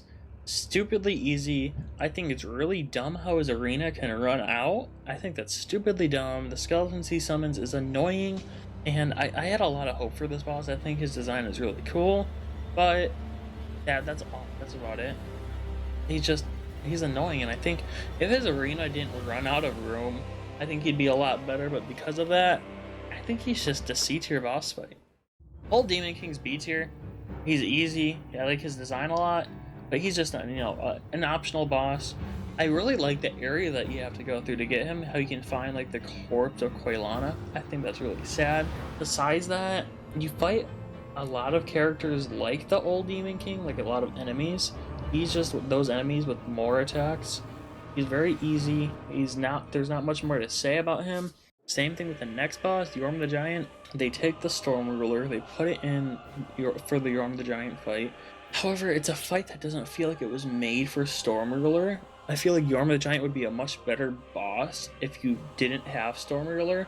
You fight Yorm the Giant with Storm Ruler, and it's like, okay, you like 5-tap him, and it just kind of sucks because he's built up from the very beginning, the opening cutscene of Dark Souls 3, and then you just kill him super quick. This fight does get points if you do Siegmeyer's quest, and you fight Yorm the Giant with Siegmeyer, and you both have the Storm Rulers. That's one of the coolest things ever. Besides that, he's just not made for the Storm Ruler, and that's how I've always felt about him. Pontiff Sullivan, ooh, you've just came up recently. You're an S tier. Pontiff is an amazing fight, and Pontiff is what I call the start of peak Dark Souls 3. After, Abyss Watchers kind of dips. But Abyss Watchers is peak 7th boss, I think. And then it kind of dips again with a High Lord. But then you go to Pontiff. Area before Pontiff is amazing. Area after Pontiff is very special. Pontiff was originally the final boss, and his boss theme was the opening theme of Dark Souls 3, the really great theme that you hear in the opening screen. I really am interested and curious about why they changed it and what happened. It's just a very fun fight, very hard fight. And I think he summons 2 of himself too, and I think that's cool. I could be misremembering. I know he has the wings too in the second phase, and I've seen statues of Pontiff, and they look phenomenal. He's just a stupidly fun fight. I don't remember much about him. Dark Souls 3 is the game I've played the least out of everyone, partly because I don't care for the first half, and it's hard for me to get into it, and I don't care for the areas that much. He's just very fun. That's all I have to say about him. Altars of the Devourer God is an A tier fight. I don't care for this fight too much, but it's not bad. It's just good. I think the arena that you fight it in makes it more special, but the arena is just kind of small and underwhelming compared to the first game. You fight it in the same place you fought Ornstein and Smaugr back in Anne Orlando, and I just found Aldrich kind of disappointing for Anne Orlando. There's not too much to her. Her attacks are kind of insane. The arrows that rain from the sky, which are used later on in games, she's okay, and how she moves across the arena is also just okay. She's decently difficult, honestly, but I don't think she's like the best design in the series. So that's Aldrich. Axeros has insane lore from what I've heard, what my friends have told me, but he's another C tier boss. And honestly, looking at Dark Souls 3, I did not expect this many C tier bosses. I think he's extremely annoying in the second phase, how he just runs back and forth and can just one-tap you. He's very hard to read. I think his voice is kind of annoying, even though it's very important to the lore. And he's a consumed king, I guess. Whoa, he's consumed by madness, guys. Again, I don't know his lore too much. People tell me he's very good. And besides that, he's meh. I don't care for him much. He's always been like, he's honestly probably my least favorite boss to fight in Dark Souls 3. Dancer of the Boreal Valley it's either an A or an S. I might change it. Dancer is a very fun fight. She can actually be your second boss of the game, which I think is hilarious. She has very fast attacks and she can be very hard to read. And when she goes into her second phase, she has a very long attack.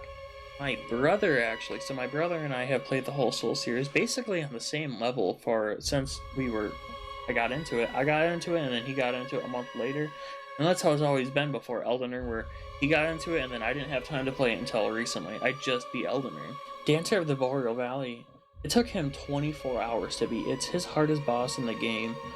The whole vibe of this boss is very fun, and it's another level to the other bosses that we've talked about, like from Axarios. It's okay. Dancer is just another peak boss fight, very fun, but I don't think I'd put Dancer in S tier. I think Dancer is just a very solid boss. It's A tier. And thinking about it, Aldrich might move down to a B for me. I like Udix, Gundyr, and Dancer much more than I do Aldrich, and I think these bosses are just very fun. I would not put Aldrich next to any of these Bloodborne bosses either. I just think she's okay. Champion Gundyr is an S tier fight. They take Udix Gundyr, they give him a really daunting kick. He's just so much fun. It's Udix Gundyr, but extremely hard. He's one of the hardest bosses of this game, but he's extremely fun. I love the area that you fight him. You have to be Axarios to get to him, which kind of sucks, but just very fun. It's very interesting seeing the tutorial area used differently again. It's another, just like Lawrence, another reskin fight that is used extraordinarily well. He is so much fun to fight, very fun to fight, and the adrenaline you get after fighting him, crazy. Dragon Slayer armor is another Ornstein clone, but they actually give him different attacks. He's an A tier fight. I don't have much to say about this boss, but I just love his attacks. I love the shield and weapon that he wields. He's very fun to fight. And I like how he's being controlled by... He's literally just armor. He's not like a person. He's being controlled by the giant things that go above the arena. And he is right after Dancer. He's the area after Dancer. So you kind of just get this streamline of very good bosses for the rest of Dark Souls 3. And it's wonderful. It's not an S tier fight. He's just not as good to me as an S tier fight. But he's just very fun. And I like the spin they put on Ornstein. Lothric Younger Prince is the area after Dragon Slayer armor, and Lothric Younger Prince, the twin princes, they are my favorite fight in the series. That might be shocking to a lot of people, but this boss fight, every time I fight them, I have a blast. I wish they had more health, but they're just so much fun. You fight the first phase, and you go in there, and the music is crazy good. The music of this boss fight is wonderful, and you go into this boss fight and then you realize the boss teleports. And they make this teleporting boss work so extremely well. And you're like, damn, that was a hard boss. And then the sister wraps around it in the second phase. And then you're fighting two people at once.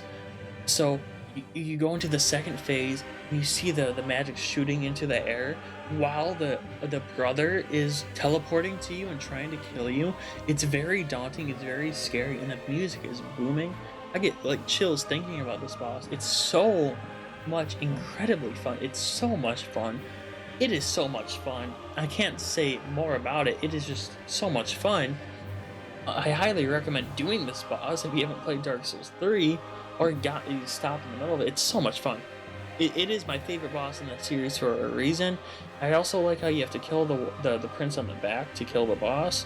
It makes people realize, oh no, wait, I can't just kill one of the princes, be done with the boss. No, you do have to kill both of them. It's a peak boss fight. It's my favorite boss fight in the series, and I'll say it, I have said that again. It's just amazing. Ancient Wyvern is D. Ancient Wyvern is just, it kind of sucks. You go to the secret area, and the area is beautiful. What I love about Souls areas is, oh, let's go to the secret area. How do you get to it? You have to do an emote for a certain amount of time next to a certain random dragon man, and then it takes you to a secret area. Like, who figures this stuff out? It's kind of like the Return to Undead Asylum in Dark Souls 1.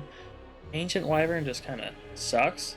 You just walk around the area and you one-tap him. It's D tier for that reason. Could have been a much better fight, but it wasn't. Kind of a sucky dragon fight. And is this our first dragon fight in Dark Souls 3? I think it is. That's crazy to think about. I keep mentioning like when the dragon fights are because I saw some guy complain about Dark Souls 2. I forgot who it was, but I was watching this review and I was kind of hating Dark Souls 2, which a lot of people hate it, and I watch videos about it. I love it, Dark Souls 2. And he was like, the first dragon you fight is like at the end of the game, and I was like, that can be said about every single game except for Elden Ring. It doesn't make any sense. So yeah, Ancient Wyvern is D tier. Nameless King is an S tier boss fight, maybe S plus. Nameless King has never been difficult for me, and I know a lot of people say he is one of the most difficult bosses in the series for them. I never found him difficult, but I can't appreciate his impact on the series. This boss has some of the most impact on the series in the whole series. That's about it. His arena is great. The area is great. You know, you go through Ancient Wyvern and you're like, damn, that sucks. And then you fight his dragon, and then the Nameless King jumps off his dragon. It's so cool. It's such a fun fight. The first phase is okay to me, but the second phase is wonderful, super fun. But again, I never found him too difficult. And his music is also good. He's all, you know, I think he was my brother's favorite. He's one of my brother's favorites. But I mean, there's not much more to say. He's just a really fun fight. I've said that about almost every boss in this series. Fun is my way of describing how good they are, I guess. But Nameless King, it's just wonderful. Just wonderful, but not so much my favorite. Soul of Cinder. Soul of Cinder is a tricky boss fight. I usually put them in A tier. I think Soul of Cinder doesn't have enough health. They are an amazing boss lore-wise, and their phases, they go through like 4 phases in their first phase, and then they have a second phase where they gain another health bar, which I think is great. And the music of this boss fight is wonderful. I just don't think they have enough health, and I've never really enjoyed the fight as much as I did other fights. Like, I don't enjoy Soul of Cinder like I do Gurman or Lady Maria or Orphan of Kos. Their second phase is great, and my favorite part about this fight is how you're fighting your character from the first game. That is one of my favorite things about this. Soul of Cinder is very special for that reason, and his lore is just crazy. Without the lore, he'd be like B tier. He's just A tier. I mean, there's not much more to say about him. He's a good final boss, but he's not my favorite final boss. Champion, Gravetender, and Wolf is like D. It's very annoying. You just fight an NPC and then a wolf that you've already fought. Kind of sucks. He's not a good look on the DLC. However, the DLC looks fantastic later on. He's just okay. There's not much to say about him. Moving on to Sister Fried, though, solid S tier boss fight. There's no doubt about that. A 3-phase fight. First 3-phase fight in the series, I think. Her first phase is kind of difficult. Her second phase with the guy screaming, you know, he's the guy from the meme. I'll probably put it up here. And her third phase is also just really wondrous. I never had that much trouble with her, and I feel like I've said that about a lot of bosses. After Dark Souls 1, I kind of got to, in my first playthrough, I spent 72 hours in that game, and that game is not 72 hours. I struggled a lot. And then after Dark Souls 1, I just came to this like level, maybe it was beating Dark Souls 2 with no adaptability, where I didn't really struggle that much on most of the bosses. Bloodborne was very difficult for me though at my first playthrough, and I never really felt the difficulty increase until very recently. But Sister Fried, just a horribly fun fight, very scary fight, especially on your first playthrough. Very daunting fight with the 3 phases, very long fight. But she caps off the Ashes of Andriel DLC back into the Painted World, and she does it perfectly. And I can see why she'd be someone's favorite fight in the series. Demon Prince is honestly probably my hardest boss in the Dark Souls 3. Demon Princes are terrifying. You fight 2 demons at once, and depending on which one you kill first, depends on the second phase. Kind of like Ornstein and Smog. They are hyper aggressive, they work perfectly together, and they are, again, probably my hardest boss in the game. Demon Princes is the only boss in Dark Souls 3 I consistently die on. They are terrifying for that reason. I am always scared, and the reason I'm on New Game Plus like 3 or 4 for Dark Souls 3, I don't want to move up because I am scared of the Demon Princes, and I'm scared I won't be able to beat them. That's how difficult I find this boss. They're not my hardest in the series, like I said, it was Lawrence, but they are very daunting, and their design is great, their attacks are wonderful, and they work very well together. I like how they bring back Dark Souls 2 areas before the Demon Princes, and I also like the Demon Prince Arena is the original Firelink Shrine in Dark Souls 1. I think that's great. After you defeat Demon Princes, you literally just go down to the Firelink Shrine steps, which I think that's great. Not much to say about them. They're really scary and daunting for me. Every time I play Dark Souls 3, I get kind of stressed thinking about them because I just remember them being stupidly hard, but stupidly hard in a good way. Half-Light Church Spear D, it's old monk, but much easier. And then, I mean, if you're not playing with online players, it just sucks, and the idea's been done before, so it makes it less special. But the regular old monk fight isn't too bad in my opinion, but this fight just sucks if you're offline. Moving on to Dark Eater Midir. I know I said with Kalameet was one of my favorite fights in the series. Dark Eater Midir might be better, they might be S+ tier depending on how I feel. Secret boss in the DLC, right before the final boss of the DLC, and they are daunting. They are stupidly daunting, just like Demon Princes. Midir's health pool is crazy. Midir took me a lot of attempts on my first playthrough too. Their attacks are all dodgeable. They're all just super fun and crazy, especially the laser beam attack later on in the fight. It's so scary seeing that for the first time. And honestly, it's so much fun. It just really is so much fun. I don't know if they're S+ for me. I think another boss in Dark Souls 3 is S+ for me. Midir is my favorite dragon fight in the series. I will say that. I think Midir is my favorite dragon fight. And then even fighting Midir with summons it's honestly might be a bad idea because Midir's health pool is already so high, and then you fight it with summons and it gets higher, and it feels like you just don't do any damage, so it's just not worth it. They're just amazingly designed for Dark Souls 3, and it's really, again, with the strong second half of Dark Souls 3, most of these bosses in S tier, S+, and A are the second half of Dark Souls 3, and it really says something about the boss design of this game. Moving on to Slave Knight Gale, the last boss in Dark Souls 3, it's S+ tier, I think. I think it's S+ tier. Slave Knight Gale, you are 2 nobodies fighting in nothingness. He's not a king, he's just some old dude, and he is daunting as hell. Slave Knight Gale is like the OG mega boss in my opinion. He is almost Artorias level, and every time I think about his fight, his music is wonderful. Same thing with Dark Eater Midir. However, with Slave Knight, the difference between why he's S+ versus Midir is Slave Knight's fight is almost more cinematic and crazy than Midir.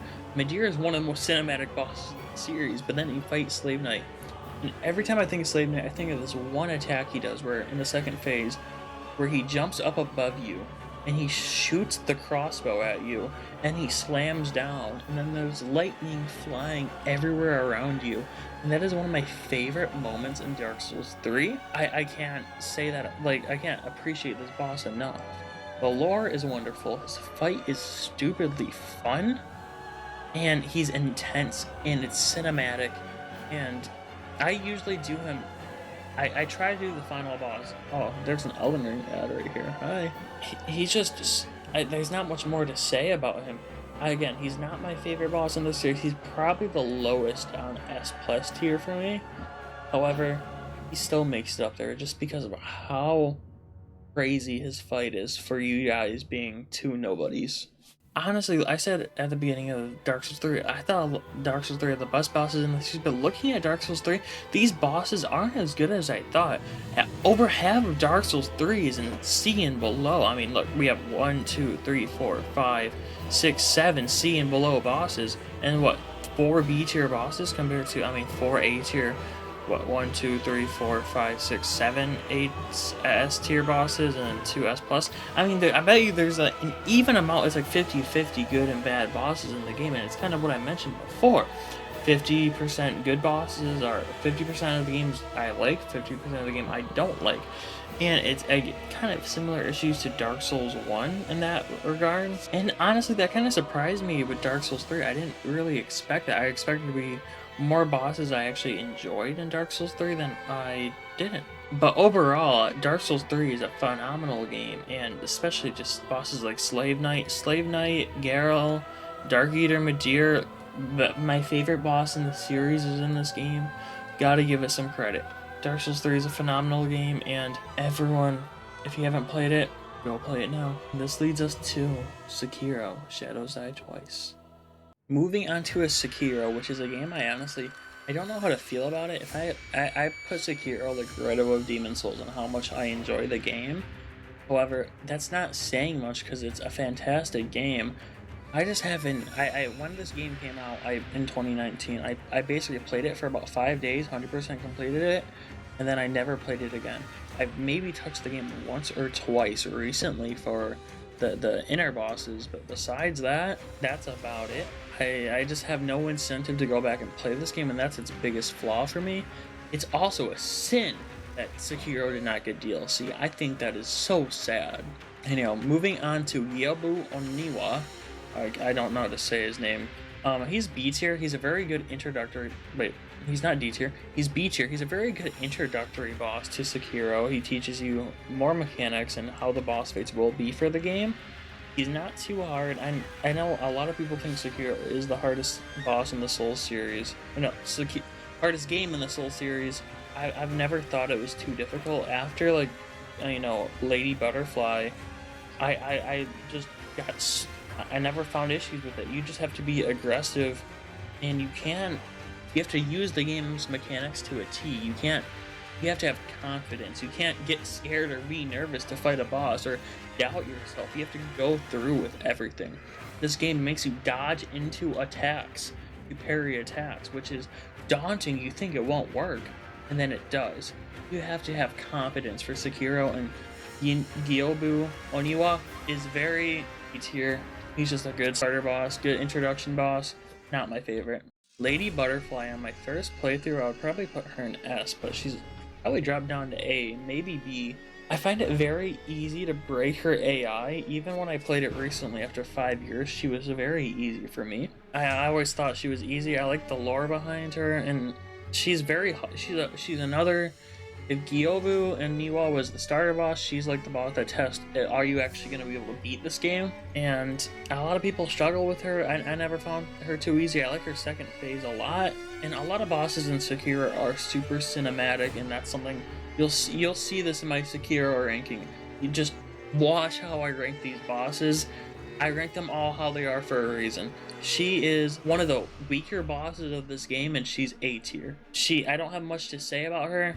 I find it just very easy to break her AI. That's her one flaw. Genichiro, another A tier boss fight. Genichiro is, if Lady Butterfly didn't test you already, Genichiro is the true test. He forces you to learn the game's mechanics, and he can be stupidly hard because of that, but once you learn the game's mechanics, Genichiro becomes really easy, honestly. His first and second phases are just, you know, they teach you how to play the game. In his third phase, fun fact, when I first played Sekiro, I didn't know you could deflect the lightning, so I just ran away. And I thought he was kind of hard. And then I learned how to deflect the lightning and later on in the game, and I was like, oh, I redid him much easier. But he's just a very good boss at testing you, and this boss, more than Lady Butterfly, tells you if you will be able to beat this game. I remember when Sekiro came out and everyone was like, ninjas playing Sekiro, oh my god. And I just think that's funny. I don't know why I mentioned that when I'm talking about Genichiro. I don't have much to say about him. or a lot of these bosses. Again, it's been 5 years, so I might be a little swayed with how I remember them. He's just a good tester boss. Guardian Ape is an A tier boss fight. I think this boss is very easy. A lot of people struggle on him. Just use the firecrackers and it just breaks this boss. You can break its posture in like 20 to 30 seconds, I think. And then on the second phase, you use like the spear and pull out the worm, and you just do a ton of damage. I never found him hard, but just for his effect that he has on you, especially that first one. For one, this boss has an attack where he poops in his hand and throws it at you, and I think that's hilarious. But there's also when you slice off its head and you like, damn, the boss, and it even gives you the boss Slade screen and everything. And then he gets back up and picks up the sword. That moment is terrifying. But besides that, he's honestly like very low A tier for me in Sekiro. He's just very fun. Again, another fun boss, and that's what you'll notice a lot about Sekiro is very fun.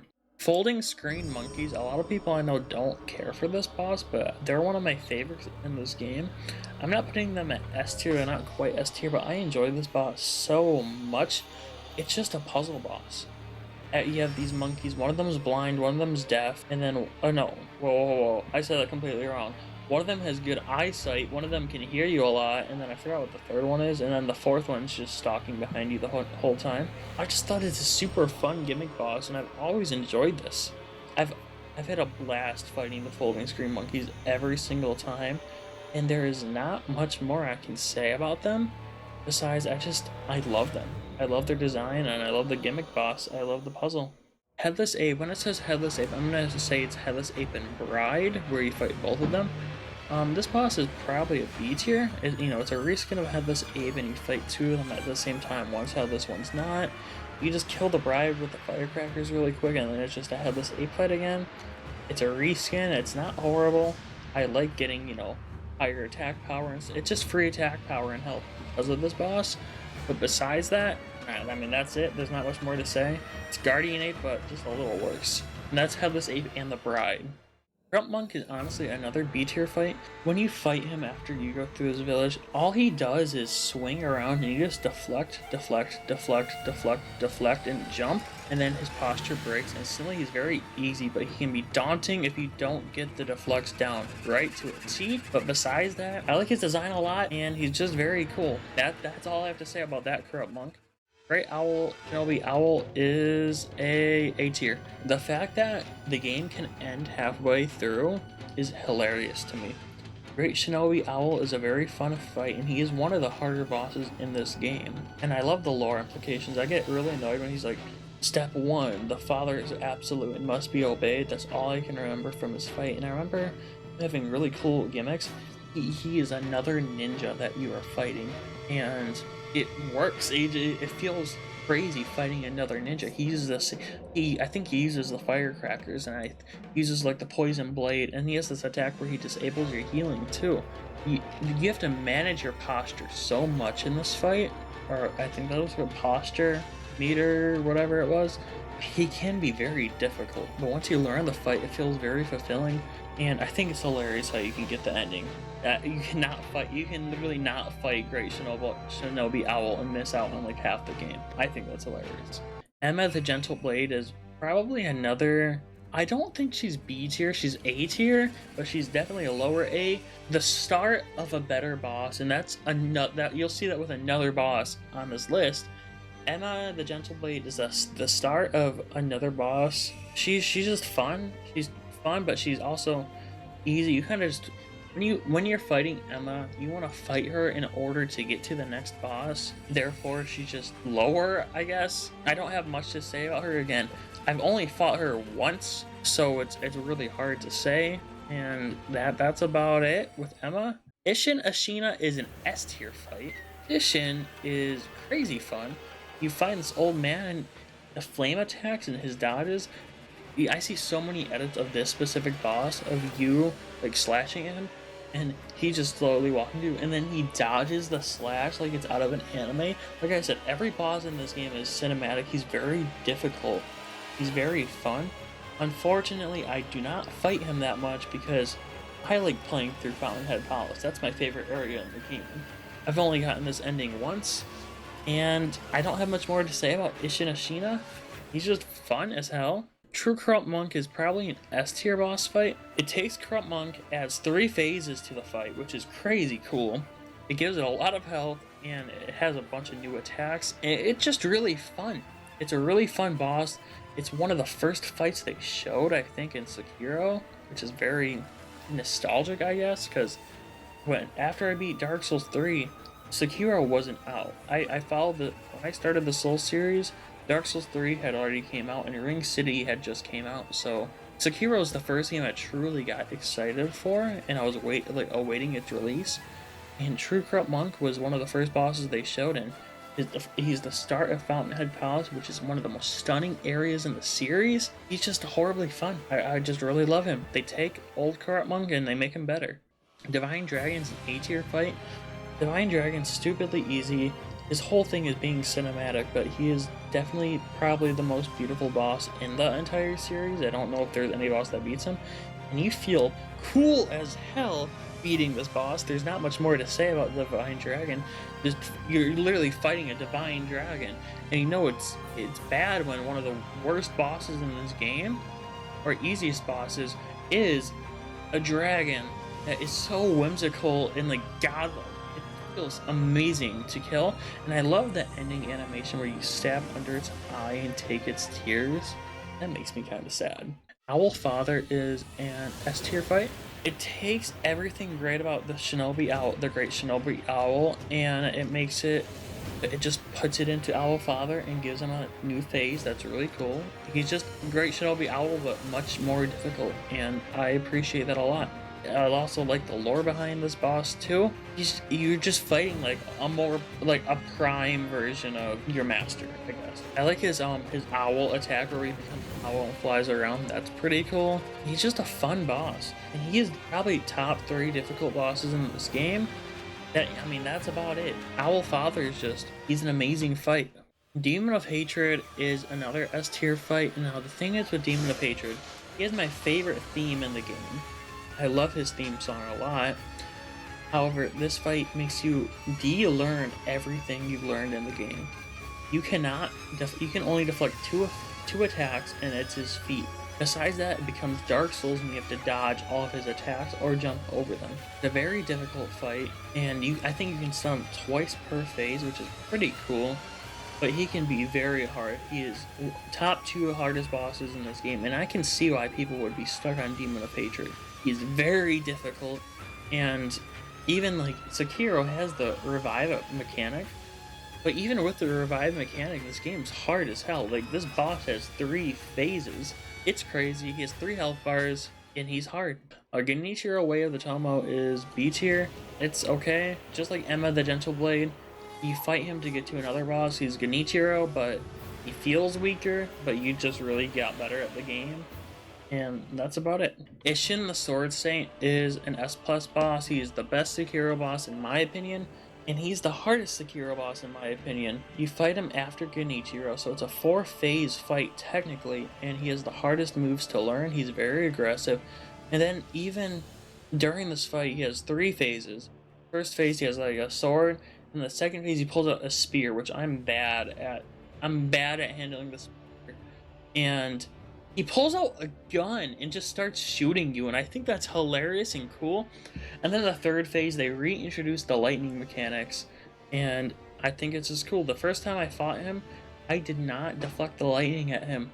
I didn't do that until New Game Plus, so I had an extra hard Ishin the Sword Saint, and I've seen many people, like especially specifically Charlie Penguin Zero, when he fought Ishin the Sword Saint, he just tapped him and ran away.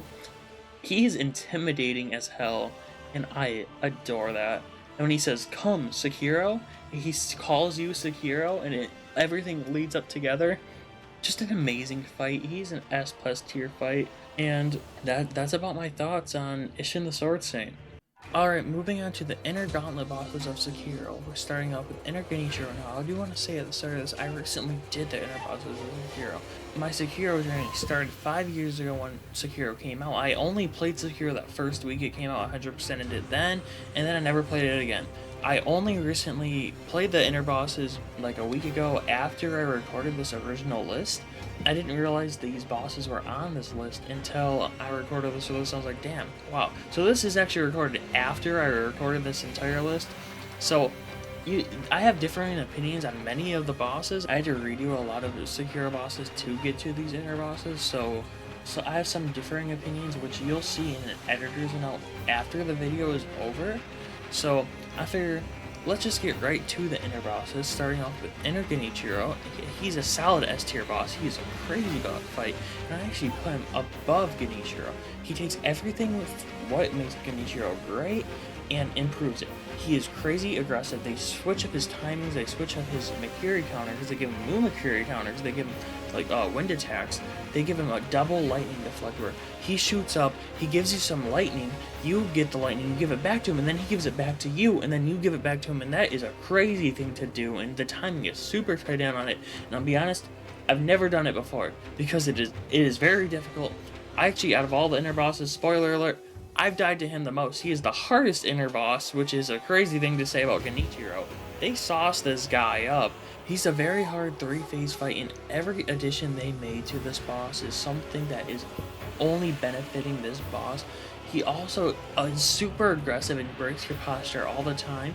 You have to manage your posture so much in this fight, and everything he does is for your posture. From the wind attack that, if you don't perfectly deflect the wind attack, that keeps you on your toes because you're always waiting for it. And he can use that at any time, to his spam attack, where if you don't deflect that perfectly, it will get your posture up. To his long range bow attacks, you can't just run away from this boss. He keeps you on your toes, and the entire fight is super suspenseful, and it is an amazing fight. They took Genichiro, every Genichiro fight, and they improved it every single way. And that is exactly what you are looking for in an inner fight. So, as a starter inner fight, and for the easiest gauntlet, he's an amazing fight, and he's fantastic. He is a crazy showing for the start of the inner fights. Those are my thoughts on Inner Genichiro. Inner Father, however, he's lame. He's honestly just lame. Now, I have differing opinions on Father, which you'll see later. Oh, Owl Father. And I'm ranking these inner bosses different. That's what I'll say right now. Inner bosses don't come with the lore, and they come with no, area in the game. I'm ranking them on what an inner boss should be, so what, we're taking these 3 bosses that are at certain parts in the game, and we're supposed to make them more difficult, more fun, and they come at ends of gauntlets, so they should be true test of your strength and ability. That's what Genichiro was. Inner Father, I'm pretty sure I did Owl Father multiple times just to see if they added any attacks, and I'm pretty sure they only added one attack where he just goes into the shadows, and it's just super easy to deflect, and all it does is add posture to Owl Father, so it just makes the boss easier, and it was super disappointing. And I don't know if it was me, but I don't know if it was the muscle memory from 5 years ago kicking in, but I beat Inner Father in 2 attempts. One attempt, he killed me almost instantly. Second attempt, I beat him, I got hit once. He was just utterly disappointing. I could not believe my eyes when I got to that fight, and I just beat him that quickly. And then on every attempt getting to him, I struggled on Great Shinobi Owl or whatever it was, if it was Inner Ishin that I had to fight to get to him. Or whatever. Whenever I had to fight Great Shinobi Owl, I struggled on Great Shinobi Owl a ton. So Great Shinobi Owl is actually harder than both Owl Father and Inner Owl for me. So that's crazy. And Inner Father was just super, as an inner boss, he's super disappointing, and he's not on the level of Genichiro. Genichiro is a peak boss. They sauced that boy up. Inner Father is just super underwhelming as a gauntlet fight. I was expecting so much for what I remember being as one of the hardest bosses and fun bosses in the game, and he was just super lame. And even the owl attacks when he becomes a mist owl, they could have done so much with that, and then they just didn't. Inner Ishin is a solid S tier boss fight right next to Genichiro, but I wouldn't say he's as good as Genichiro. Genichiro is the best inner boss fight, however, Inner Ishin is still great. It's been a while since I've done Ishin Sword Saint, but Inner Ishin, I remember Ishin Sword Saint a lot because I've done a lot of attempts on him, just like bosses like Demon of Hatred or Slave Night Gale. I remember those bosses because I've done a lot of attempts on them. Inner Ishin, they add in Black Flame attacks because Genichiro isn't there to aid him. they basically give him like a lot of Genichiro's arsenal. They give Inner Ishin some Makiri counters, which are pretty fun and cool to dodge, or dodge into, I guess you should say. And they switch up the battle just a little bit, and they make him a lot more aggressive, which is something crazy to give Inner Ishin. However, it wasn't enough to really put him in the S+ tier like regular Ishin Sword Saiyan is. And they also don't give Inner Ishin the double lightning parry, which I was kind of disappointed by. I was kind of underwhelmed by. They give Genichiro it, but not Inner Ishin, which I was just kind of saddened by. You know, Inner Ishin, I would assume, is a stronger character than Genichiro, so I was just kind of confused by that, but that's just me. And so some of his Makira counters I didn't know how to dodge. I mean, I know some of them are like grabs that you can't dodge, but there was one where he kind of just like flips out with his sword, and I was like, damn, I don't know what to do. I tried jumping, I tried dodging into it, and I was just like, I didn't know what to do, and I just ran away. I thought it was silly, I didn't mind it. As an inner boss, I mean, he's better than Inner Owl. He's not as good as Genichiro, but he's still an S tier because he's, at the heart, he's still Ishin Sword Saiyan, and he's still a wonderful boss. He's still fun as hell. My brother was in the room when he watched me do I think I did like 3 attempts on Inner Ishin. In one attempt, I literally died in like 3 hits on Inner Ishin because I was just not ready. And I was like, damn, this sucks. I can't believe I did that. And then I no-hit the first phase, and I was like, oh. And then I no-hit the first phase, and then I like almost no-hit the second phase, and then I beat the third phase with the lightning attacks, and I was like, yes, I did it. And then that was like my 3rd round. I was like, no, wait. And I was like, see that? My brother kept saying I was bad for getting like 3-tapped that second try. So I was like, bro, I told you I was good at the game. It was just like a brotherly moment, and it made it so much fun.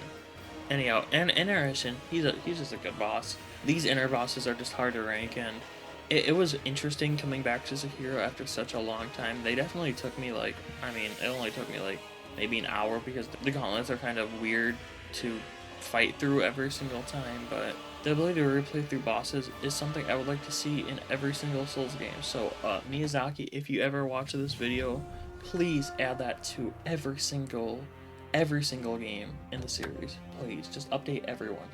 We'll snap back to past Caleb now, and that's Sekiro. Honestly, looking at Sekiro, I'm surprised at how many, like, just there is no Sekiro boss I put below B tier, and B tier is just neutral. So every boss is just neutral or above, and that is wild. So Sekiro is probably better than Dark Souls 3 in terms of bosses. It's stupidly fun. I highly recommend it if you haven't played it. And now we move on to Elden Ring. Alright, moving on to Elden Ring, and this is the game I have the most issues with bosses. Firstly, let's start with Leon Misbegotten. C tier, stupidly easy no matter where you are in the game. He just doesn't have that much health. You fight him early on and he can be slightly difficult. Fight him later on, very easy. And that's about it with Leon Misbegotten. You fight him a million times throughout the game too, so it brings down his fight so much. Ancestor Spirit, C tier fight, actually B tier fight for the experience. You fight Ancestor Spirit and it's a hellishly beautiful boss, but it only has like 2 attacks. It just gets boring, but it's easy, you kill it quick, so that's why it's B tier. Margit's another B tier boss fight. It's a very good introductory boss. It's usually people's first boss in Elden Ring. And I think he's pretty decent. I think he's kind of easy again. I know a lot of people struggle with him because a lot of Elden Ring introduced a lot of casual players that aren't hard veterans of the Soul series, and I see why a lot of people would struggle with him. I wish he had more health, or just more health. I feel like you get him very quickly, but he's a very good starter boss. He's like the tutorial boss, I guess. Godric the Grafted is also a B tier. Again, same issue as Margit. I feel like he doesn't have that much health. Godric's actually one of my favorite designed bosses in this game. I just like blink and the fight's over every time. Maybe I'm over leveled, but this is what I feel like about every Elden Ring boss, or most of them, is they're very easy, and I don't care for that too much. At least for me, I just find it very easy to break their posture and riposte, and you just do that a bunch of times. The jump attacks in this game are very powerful, and I don't think people realize that. Dragon Skin Soldier of Nook Stella, D. I don't care for this boss at all, and it's reused a ton. If we're talking about the first one that you meet underground, it's fine. I mean, depending on when you're in the game. I did it early on my first playthrough, I did it very late on my second playthrough. Two different vibes. One of them I killed it in 3 hits, the other one was kind of difficult. But the arena in it is so beautiful. It doesn't deserve to have this dragon skin soldier just sitting there like a very underwhelming boss. It has a couple of attacks, nothing too crazy, and that's it. Royal Knight Loretta is another B tier boss fight. Pretty easy. She doesn't take you too long. I actually like Loretta a decent bit. I mean, it's like Tree Sentinel just with mage attacks, and I think that works a lot better versus the melee centered Tree Sentinels that you fight a lot in the game. She's okay. I mean, again, she's not that hard. I think she should have more health, but it's gonna be a broken record if I say that about every boss. She's just easy, and she's not really a big boss. Like Godric the Grafted, he's your first Remembrance boss, and Remembrance bosses are very different from regular overworld bosses. Overworld bosses are probably going to be lower than Remembrance bosses. Remembrance bosses, these are supposed to be like the Artorias or the, I don't know, Bell Gargoyles of this game, versus overworld bosses that are just kind of like the optional bosses of other games like Abritas or Martyr. Just those types of bosses. They're optional. You don't have to do them. So that's why my rankings are for Elden Ring are going to be a little bit wonky. Godric is probably one of my least favorite Remembrance bosses. Red Wolf of Radagon is a C tier fight. It has like 3 attacks, and I think it's very irritating to fight because whenever you get close to it, it's just hard to hit. He can be very hard for you if you can't get hits in, and he just whittles down your health. But once you learn it, and he's usually just pretty easy, pretty simple. I actually really like the Red Wolf using mage and jumping around. I think that's pretty cool. It's like a Sif. It's another boss that's just there. That's what I have to say about a lot of Elden Ring bosses. Because there's so many, they lose some of their impact. Granella of the Full Moon, for a Remembrance boss, she's C tier. Well, I guess she's not a Remembrance boss, but she's an important boss. She's a great rune boss. Granella is a very underwhelming Remembrance boss.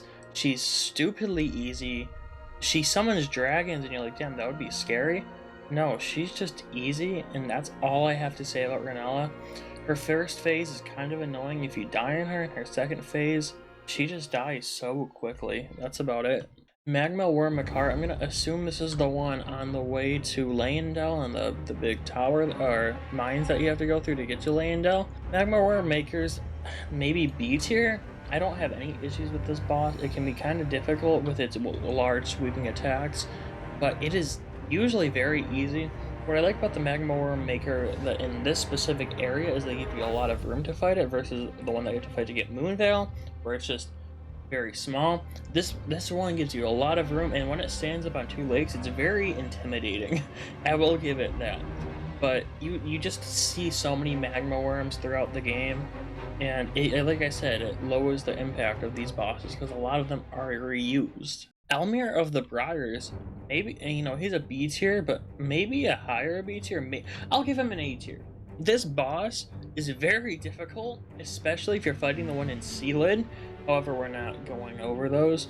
The one in the Elmir Briar is very fun, very quick. For a shaded castle in the region it's in, he's actually a pretty fun fight, and he can be very tricky, and I love his attacks in the Executioner's Sword. He's not used that as much in the game either. He's only by like the Huntsman's Shacks, and you get the bell bearings from him, so it doesn't really bring him down. He can be very difficult, and his attacks can be super duper tricky to learn, especially with the Executioner's Sword and him pulling it back. I think he's very cool, and I like how you can get the Executioner's Sword too. I do think he's an A tier, especially for an overworld boss. Mohg the Omen is a B tier fight in my opinion. It's just the first phase of Mohg, and it's very underwhelming how they reused Mohg. If they didn't, he would probably be higher. He's just an underwhelming fight. It's just the first phase of Mohg, the overworld, to get the Frenzied Flame ending, and I don't have much to say about Mohg the Omen. Godfrey the First Elden Lord, a B tier fight. It's Godfrey,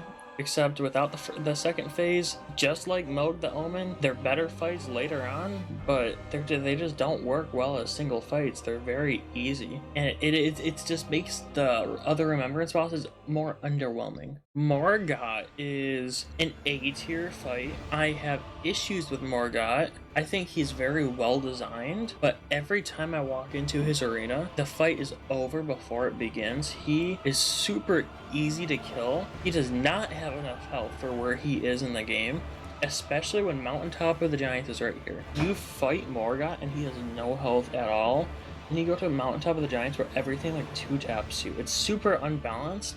He should have more help to prepare you for Mountaintop of the Giants. I have to give them credit. He is a very well-designed fight. I do genuinely like Morgott a ton. It's just very underwhelming how it just ends before you can really see much of him. He'd be higher if he had more health. Godskin Noble. So this is the fat Godskin Noble in Rykard's Mansion. It's a B tier.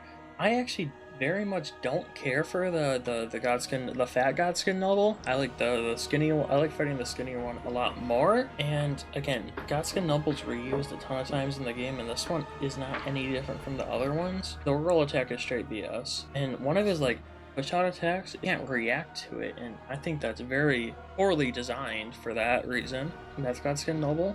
Alright, moving on to the skinny Godskin Noble. I think this is held A tier fight. I mentioned before, I like fighting this one a lot better than the fat one. The fat one is just a little bit more annoying. This one I always found very fun, very fast, and very just, like I said, a very fast-paced fight.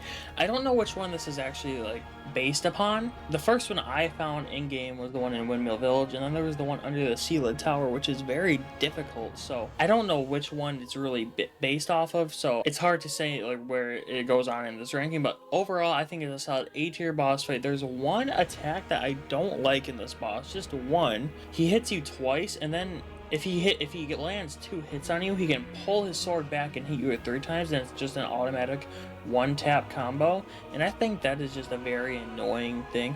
But besides that, Godskin Apostle, just a very A-tier fight. I just love him a lot, and he's one of those bosses where I get like an adrenaline rush after I fight the boss and I beat it, and I just want to keep like going back and fighting this boss, which it's Elden Ring, so they bring back every single boss multiple times.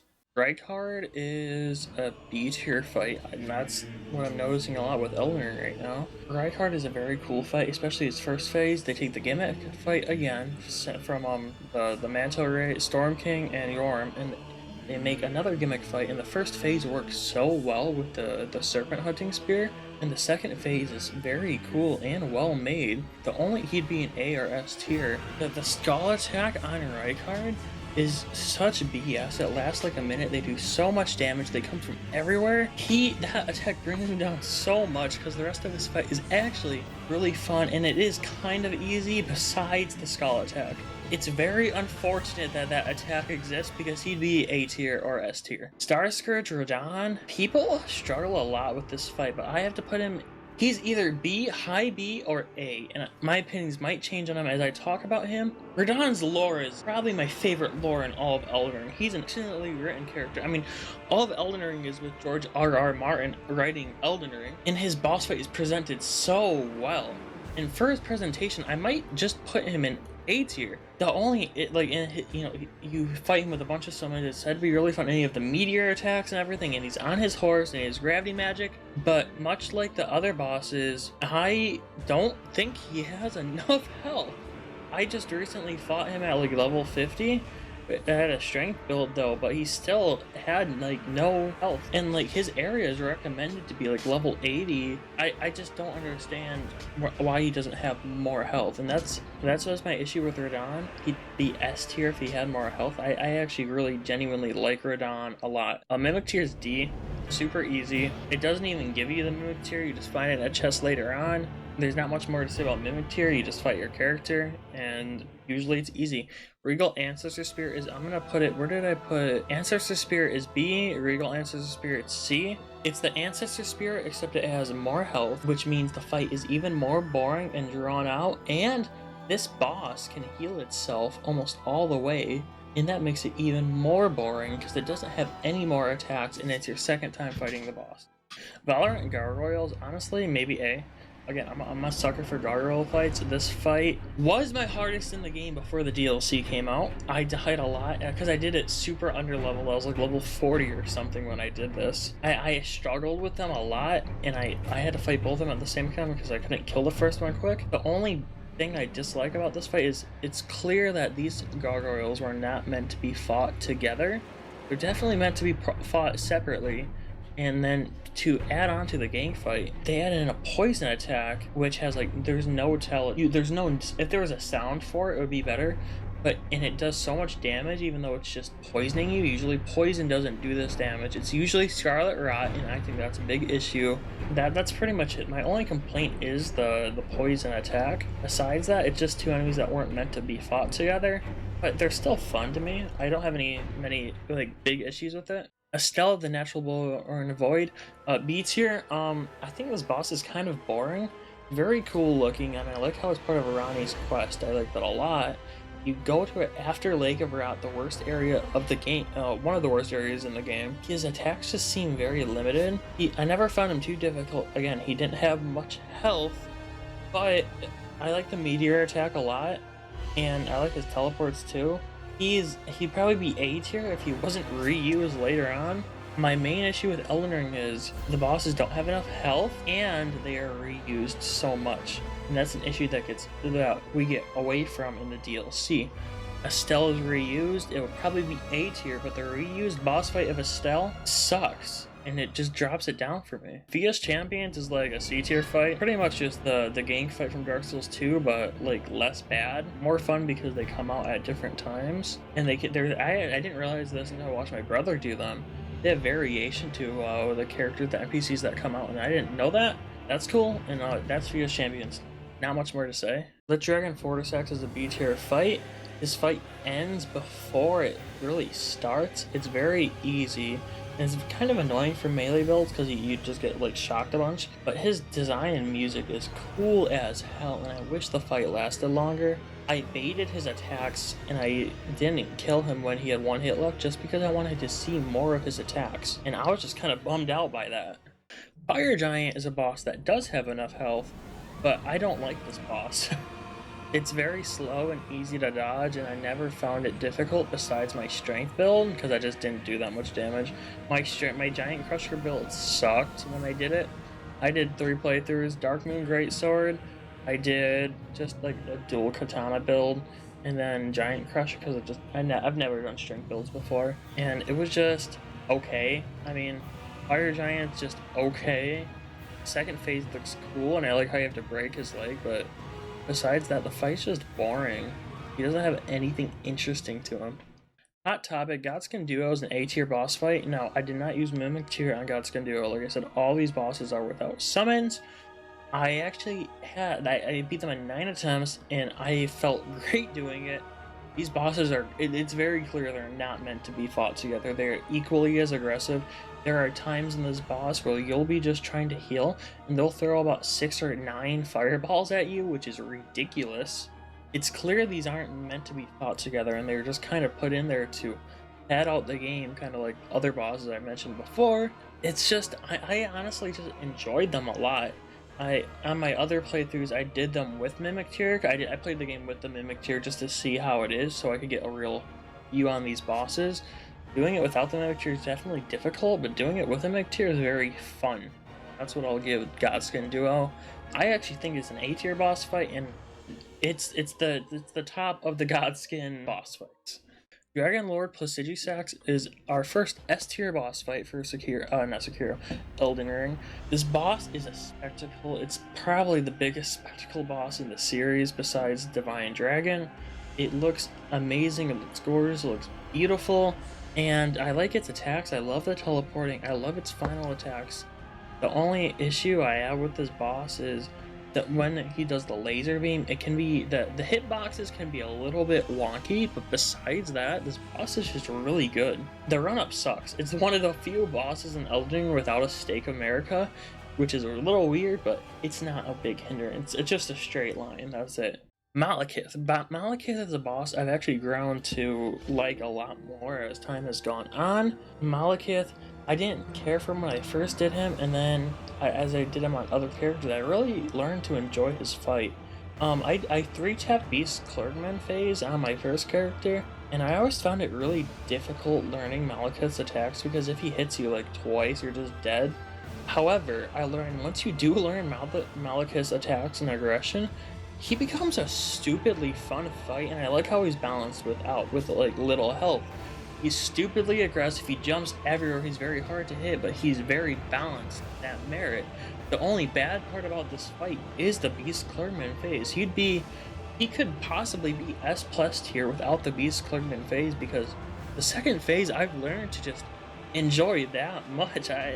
Malekith is just stupidly fun, his design's great, and the cutscene's great. If you just enter the fight and the Beast Clerkman just stab the death amulet there, ooh, be a wonderful fight. Beast Clerkman's there, I'm just gonna drop it down to an S, but I've learned to have a lot of fun with Malekith. Commander Nile is like a C.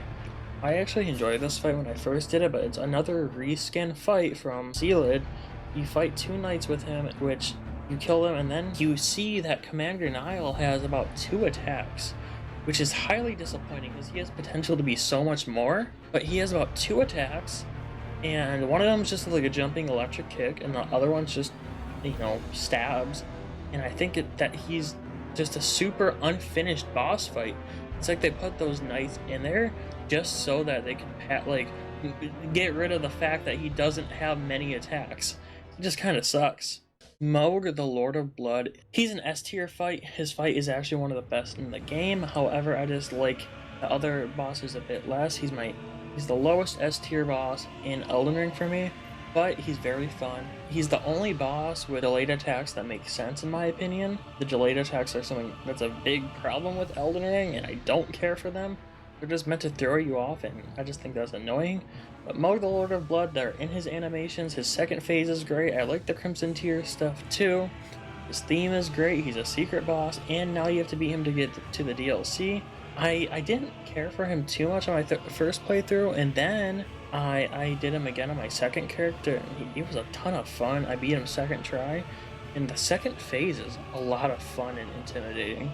I also really like Mohg's lore, and especially after the DLC, I feel so bad for Mohg and Radahn. Loretta, Knight of the Howling, is actually an A tier boss. I like this boss a lot better than the first Loretta fight. It's Loretta but with more health, and I think she's one of the most balanced bosses in the game. The only issue is that she's used before and it lowers the impact. It's literally almost the same exact name and design, but she's just a very fun fight. A very fun and balanced fight, and one of the most balanced fights in the game. Oh boy, on to Malenia. Malenia is a boss that I beat I did it about 30 attempts on my first playthrough. I used the Mohg spear. I killed her in like just a couple attacks because of the blood loss.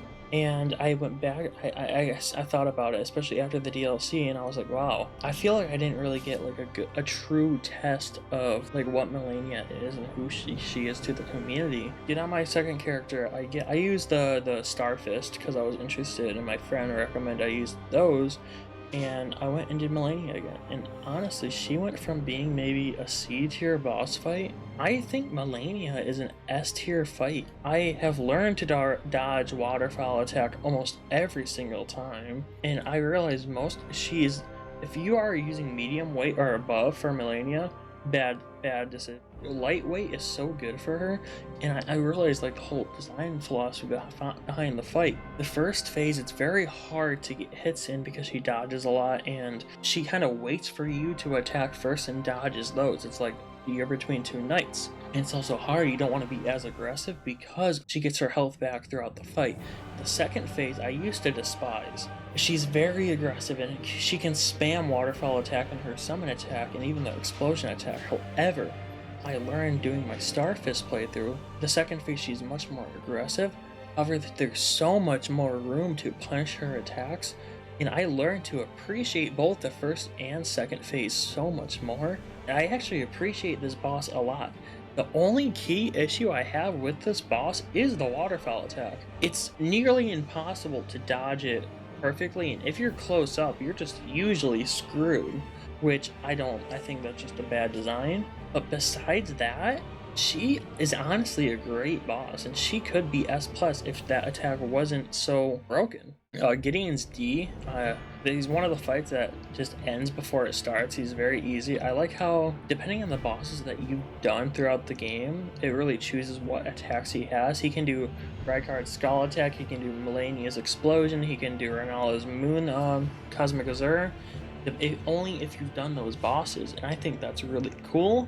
But besides that, this doesn't have a health pool for it. If he was like a boss instead of an NPC, he'd be so much better.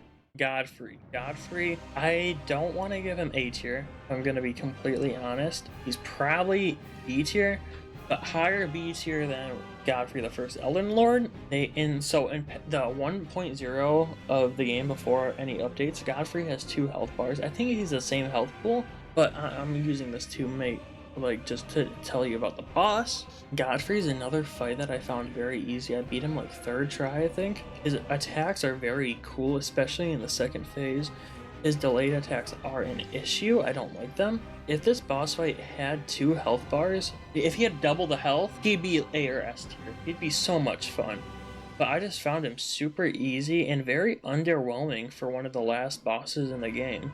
He's very just easy to kill, and his health just isn't there for it. He's the first Elden Lord, yet he has less health than Mohg. He would be so much better if he had more health. Radagon, the Golden Order, A tier fight. I did this boss, I think, yesterday. I beat Radagon for the first time. Because I had 3 characters, and I got to Radagon on 3 characters, but I waited for the DLC to come out to do him. The cutscene, the music, he uses the theme song of the game as his theme. That's amazing. His fight is stupidly fun, actually, and his design is crazy cool, and I love the lore of Radagon. And that's all I have to say about Radagon. He's just very fun and cool. His health isn't even an issue. He's just not, like, I don't enjoy him as much to be S tier. Elden Beast is actually another A tier fight. People complain about, like, not being able to use Torrent in Elden Beast. Now, I know they updated it. So on my first character, I beat Elden Beast yesterday.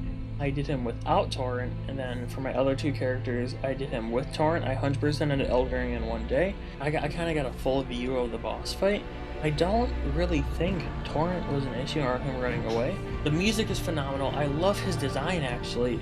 It's very beautiful. He's just not an S or S plus tier boss fight, but I will say we're ranking them separate. If they're together, they're an S tier boss fight. But the Radagon and Elden Beast, they're ranked separately on here. Therefore, they're both A tiers. I do think together they are one of the best boss fights in the series and one of the most impactful boss fights in the series.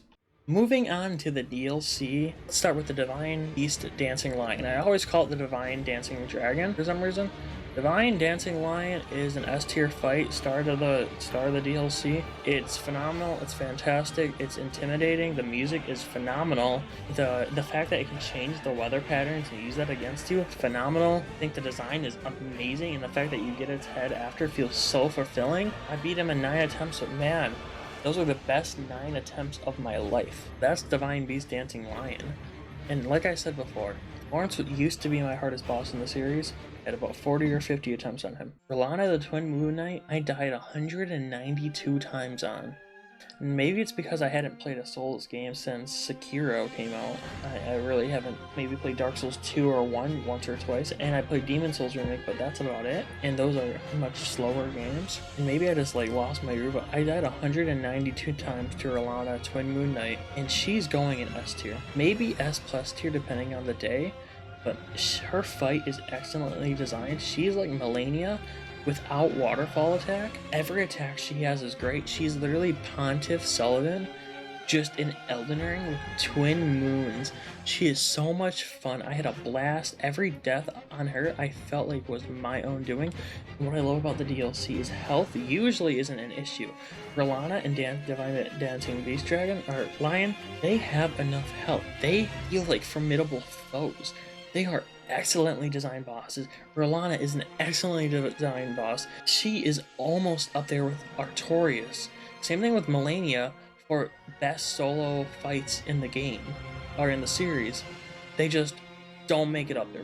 Maybe it's because I just did them so recently and all these have, I've sat on them a lot, but R'Lana is a fantastic boss. Golden Hippo is honestly an A tier boss fight. He's a very random boss fight when you go into the Shadow Keep, which is a very lovely area. I love the Shadow Keep. And Golden Hippo is honestly the perfect introduction to this area. It's a very simple boss. It's simple but very effective. It's literally just named Golden Hippopotamus, and it has this, what, 2 phases. And the second phase is it's a golden hippo with a porcupine. It's a porcupine. That's about it. I love how when you go into the arena, it always starts, well, I think they changed it, they updated it after, but it always started with this one attack where it would just eat you up, and it was just super silly. And I also think it's funny how so many people I know personally struggled with this boss, yet for me, it was like sort of easy. And it was kind of the opposite with Rilana, where I struggled a lot with Rilana and other people struggled with like bosses like Golden Hippo, and I was like, what do you mean, that's so easy? So it was just really interesting seeing all the differences in these bosses, and Golden Hippo just is really effective as its own overworld boss. I'm going to rank these in the order that I think they should be done.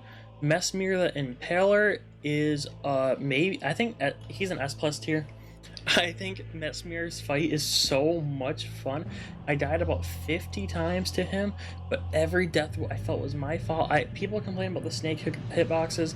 I don't think they're an issue, if I'm gonna be honest. This fight is just fantastic to me. I love his design. I didn't think he'd be this fun based off the trailers, but man, he has become one of my he's my favorite Elden Ring fight, and he's one of the best fights in the series in my opinion. The Elden Ring DLC basically took many complaints I had with the Elden Ring bosses. They fixed all of them almost. Now on to the boss I did next for my 4th boss, Pearcent Knight, A tier. The thing is with Pearcent Knight is they're just not as, I didn't care for them as much as I did the other DLC bosses, but they're still an extremely well designed boss. The only thing I didn't like about them is the delayed attacks, and besides that, they're just a really fun boss.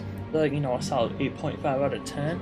I just didn't care for them as much as I did Divine, Dancing Beast Lion, and Rilana. So they're just a really well-designed boss, and I don't have much to say. I have a really funny screenshot for them that I'll probably put it on the thumbnail of this video, but they're just really fun, and I like how they're a secret boss. Bale the Dread is up next, and I'm gonna put him in A tier. Bale the Dread would be an S tier. However, what I noticed with his boss fight is he is extremely aggressive. He's like more aggressive than any other boss in the game, I think, where he would just do like mega attack after a mega attack, and with other bosses it's a little less bad, but on Bale the Dread almost every boss is like an arena changing event. So when he just keeps doing these, it feels so overwhelming. It feels like you just can't do anything, you can't heal, especially in the second phase. Besides the aggression though, he's an S tier fight. He's phenomenal. His design is great. His lore is great. They set him up amazingly, and that's about it. I died about 55 times on Bale the Dread, and I died about 40 times on Pearcent Knight. So these bosses are difficult. Alright, next up on our list is Midra, Lord of the Frenzied Flame. This is another A tier fight. This fight, lore-wise, is one of my favorite fights in the game, and the cutscene to the second phase is amazing. The design is fantastic. Their second phase is one of the coolest things I've ever seen. However, I hit them 3 times and they got staggered, and then I reposted them, and then that happened again. They just didn't have enough health. That's my issue with Midra, is it's one of the only bosses, one of 2 bosses in the DLC I found didn't have enough health for the place that you find them in the game. You have to beat Golden Hippopotamus, do this, go through a secret path after Shaded Castle, do another dungeon, and then go through a very long area to get to him, only for him to have very little health. I know a lot of people struggle on him. I think his design is wonderful. I baited his attacks so I could see more of them. I died about 5 times on him, and besides that, he would be S tier if he had more health. Next up is Commander Gaius, who is an F tier fight. There's only 4 F tiers. It says a lot about the bosses in this series. However, Commander Gaius, I learned recently that you can use Torrent on the fight, and maybe that makes him a lot better, but I did him on foot. Just like Tree Sentinel, he's much better on horseback, but man, even on foot, some of these attacks, like when he swipes left, That's like almost a one frame attack. You just kind of have to guess when that happens. And then the worst attack, and my biggest complaint with Commander Guy, one, he's another horseback boss, and I'm very sick of horseback bosses at this point. His charge attack makes him invincible. The dodge window for it is nearly frame perfect, and the hitbox can hit you 2 to 3 times in one tap you. And that's you can say that about other attacks of his. That is completely BS, and he is the worst boss in this DLC. The only reason I don't hate him more, which he's already F tier, is he's optional. He's completely optional. But still, as a remembrance boss, he is one of the worst. He's the worst remembrance boss in the entire game. It is very disappointing. I have very harsh feelings towards him.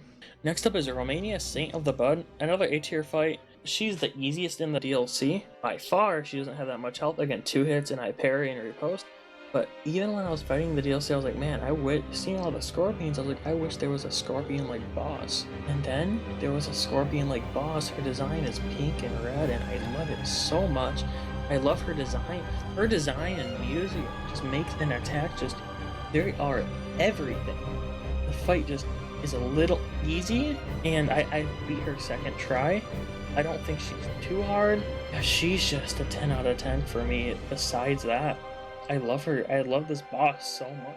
Everything I wanted in a design that I was wishing for in the DLC, and then she came, and I was like, yes! I died twice on her, and on Commander Gaius, I died about 62 times. Scared Tree Avatar, another A tier fight. Very weird fight. I didn't know that for the last boss, if you didn't do Scared Tree Avatar, you get one tapped in the second phase, so that's good to know now. I did them before. Very interesting fight. They bring back the 3 phases, which I actually like a lot. I like how the roots take less damage and then the head takes more damage. That's very enjoyable to me. And besides that, I just, I'm kind of a sucker for tree bosses besides the Bed of Chaos and the Charismatic Great One. Every other tree boss, I'm pretty sure I've enjoyed, especially the Erd Tree avatars having the same thing as Asylum Demon. I love it a lot, and I'm kind of disappointed they're not on this list. Erd Tree avatars are also A tier. I love them a lot. The Overworld Dragons are D. But Scared Tree Avatar, I don't have much to say about it. Just very interesting fight. I died, I think, 4 times on it. Not that difficult, but I like the design in Arena a lot. It's very cool. On to our next boss. Maybe I did this boss too late in the DLC, and that might be my issue with it, because it was very easy and I already had level 18 Shadow Blessing. Metra, Mother of the Fingers, is maybe a B tier fight. Again, none of the DLC boss fights besides Gaius are inherently bad. However, Metra just suffers from being the most bland boss in the DLC. Every boss is super unique, colorful, and robust, and that's what I love about Romania, Saint of the Bud. Just super colorful and robust. But Metra, Mother of the Fingers, her design is okay. It's just a bunch of fingers. She looks like a thumb. Her arena is just, you're fighting her in the water, and she's just very gray. She didn't do anything interesting for me until she almost died. She has the stomp attack, which she just spammed, and I got her below half health, and that's all she did. She had summoned this big gravitational thing, and it had a laser. It did not hit me at all. I just kept attacking her, and then she had one more insane attack, which was the most unique part of the fight, but then she was dead. So maybe I did her too late in the DLC and I didn't get to see more of her stuff. She was very boring. She wasn't badly designed, she was just boring. For Ymir, Mother of Fingers is a C tier boss fight. Honestly, I do like that this is an ending of his quest. After you beat Martyr, you fight Ymir. He's this lord on the castle who kind of is just a dick to you the entire game, and he visits the grave at nighttime, which I think he's just a very cool boss, or a very cool character, I guess. When I saw that a health bar just appear when I went to the castle again, I was really hoping there was more to him than he was not just an NPC battle. He was slightly more than an NPC battle, however, he was not too much more than an NPC battle. I beat him pretty damn quickly, but just for the whole vibe and ending of his quest, I really enjoyed it for that reason, but he is still just an NPC battle at the heart, so he is just a C tier. Mikola's followers, aka Lettuce followers or Lettuce Knights, that's what I'm going to call them in this. They are a D tier boss fight. I think they are honestly the worst boss in the series to fight solo. Me and my brother did talk about this, and we were talking about our experience with the Letta. Depending on the quest that you do during Shadow of the Erdtree, you may fight 3 to 5 NPCs. It depends on what you do. My friend only fought 3 NPCs. I fought 4 NPCs. I was getting Scarlet Rat Pots thrown at me while I was fighting 3 other guys, while my friend was just not getting Scarlet Rat Pots thrown at him. It was that sort of thing. So when I fought Letta, it was the only boss in Elden Ring I felt comfortable using the Moog Spear on, just completing the boss with the Moog Spear, and that's what I did. Doing the boss summonless is not how you're supposed to do the boss. You're supposed to summon like Antspatch and other NPCs to aid you in this fight. However, doing every boss summonless, that's not what I did. This fight, I do think it's the worst boss in the series if you're doing it summonless, but I do genuinely think, and I'm going to move this boss from a D tier to honestly a B tier, because doing it with summons is probably hellishly fun, hellishly cool, and I bet you, and the music is just amazing, and the lore and the build-up is amazing too. This compared to Gravetender, Robber, and whatever in Dark Souls 2, these NPCs are just hyper aggressive. Like whenever you run away, they will all run at you until you die. There is no leeway for you to stop. You do not get to regain your stamina at all, and I just think that is kind of poorly designed. On to our last boss, Radahn, Consort of Mikola, is an S+ boss. I mean, I don't know where else. He's between an S and an S+, but just because of the lore and the look of this fight, it's an S+. He's next to Mesmir. I like Mesmir a little bit more. He's everything I wished about Prime Radahn, because ever since Elden Ring came out, they've made so many mods about what Prime Radahn is like, and then we see Prime Radahn, and he is one of the hardest fights in the game. So for Martyr Motherfingers, I died like 3 times. No, I didn't die at all. I did that first try. And then for Letta, I died maybe 8 times. Radahn, I died 130 times. I struggled more with Rellana. However, I think Radahn is just a very, very fun fight in general. He's stupidly fun. Learning his attacks and his patterns are they're just fun. He's super cool, and I really love how throughout the DLC he's built up, where you talk to like Advogant, I don't want to say his name, Advogant, and he's talking about how Moog's body was stolen. He doesn't know what Mikola is doing with it, and then you realize for the final boss they're using it as a vessel. The second phase of this fight is one of the most stunning fights in the game. I did it on my PlayStation, and I actually had to turn the graphics of the game down because it started running at too much of a low frame rate to even play the game. The second phase is really fun. They bring back Radahn's meteor attack too. Like, he just all smiles. Like, he has so much health. It's unreal. I switched my build. I usually use the Moonlight Greatsword, which for Elden Ring, I didn't know how good the sword was before I played it. And I did most of the bosses blind. I didn't know much about them before I played the game. I had to switch my build because it just wasn't working for me. I used 2 great swords instead of 1, and Radahn was just so much fun, so intimidating. He's everything I wished about Prime Radahn. And the lore of Mikola too, he is, it's a 10 out of 10 fight. Next to Mesmir, next to Ishin, I'm actually feeling really great about this list. I feel really wonderful about this list. Yeah, that's it. I mean, looking back at Elden Ring specifically, I did not like a lot of these bosses. We had overworld bosses on here. There would be a lot of D's and a lot of F's. However, the main bosses on this list, I mean, I thought there would be more like C's, but there really wasn't. I mean, it looks like throughout this list, Elden Ring has a good balance of bosses I like and bosses I didn't like, and which is very surprising to me, because before the DLC came out, I only cared for Dragon Lord, Malekith, Vogue, and I didn't even care for Melania. So I only liked 3 bosses in this game, and then the DLC comes out, and I do Melania again, and I'm like, wow, I love Melania now.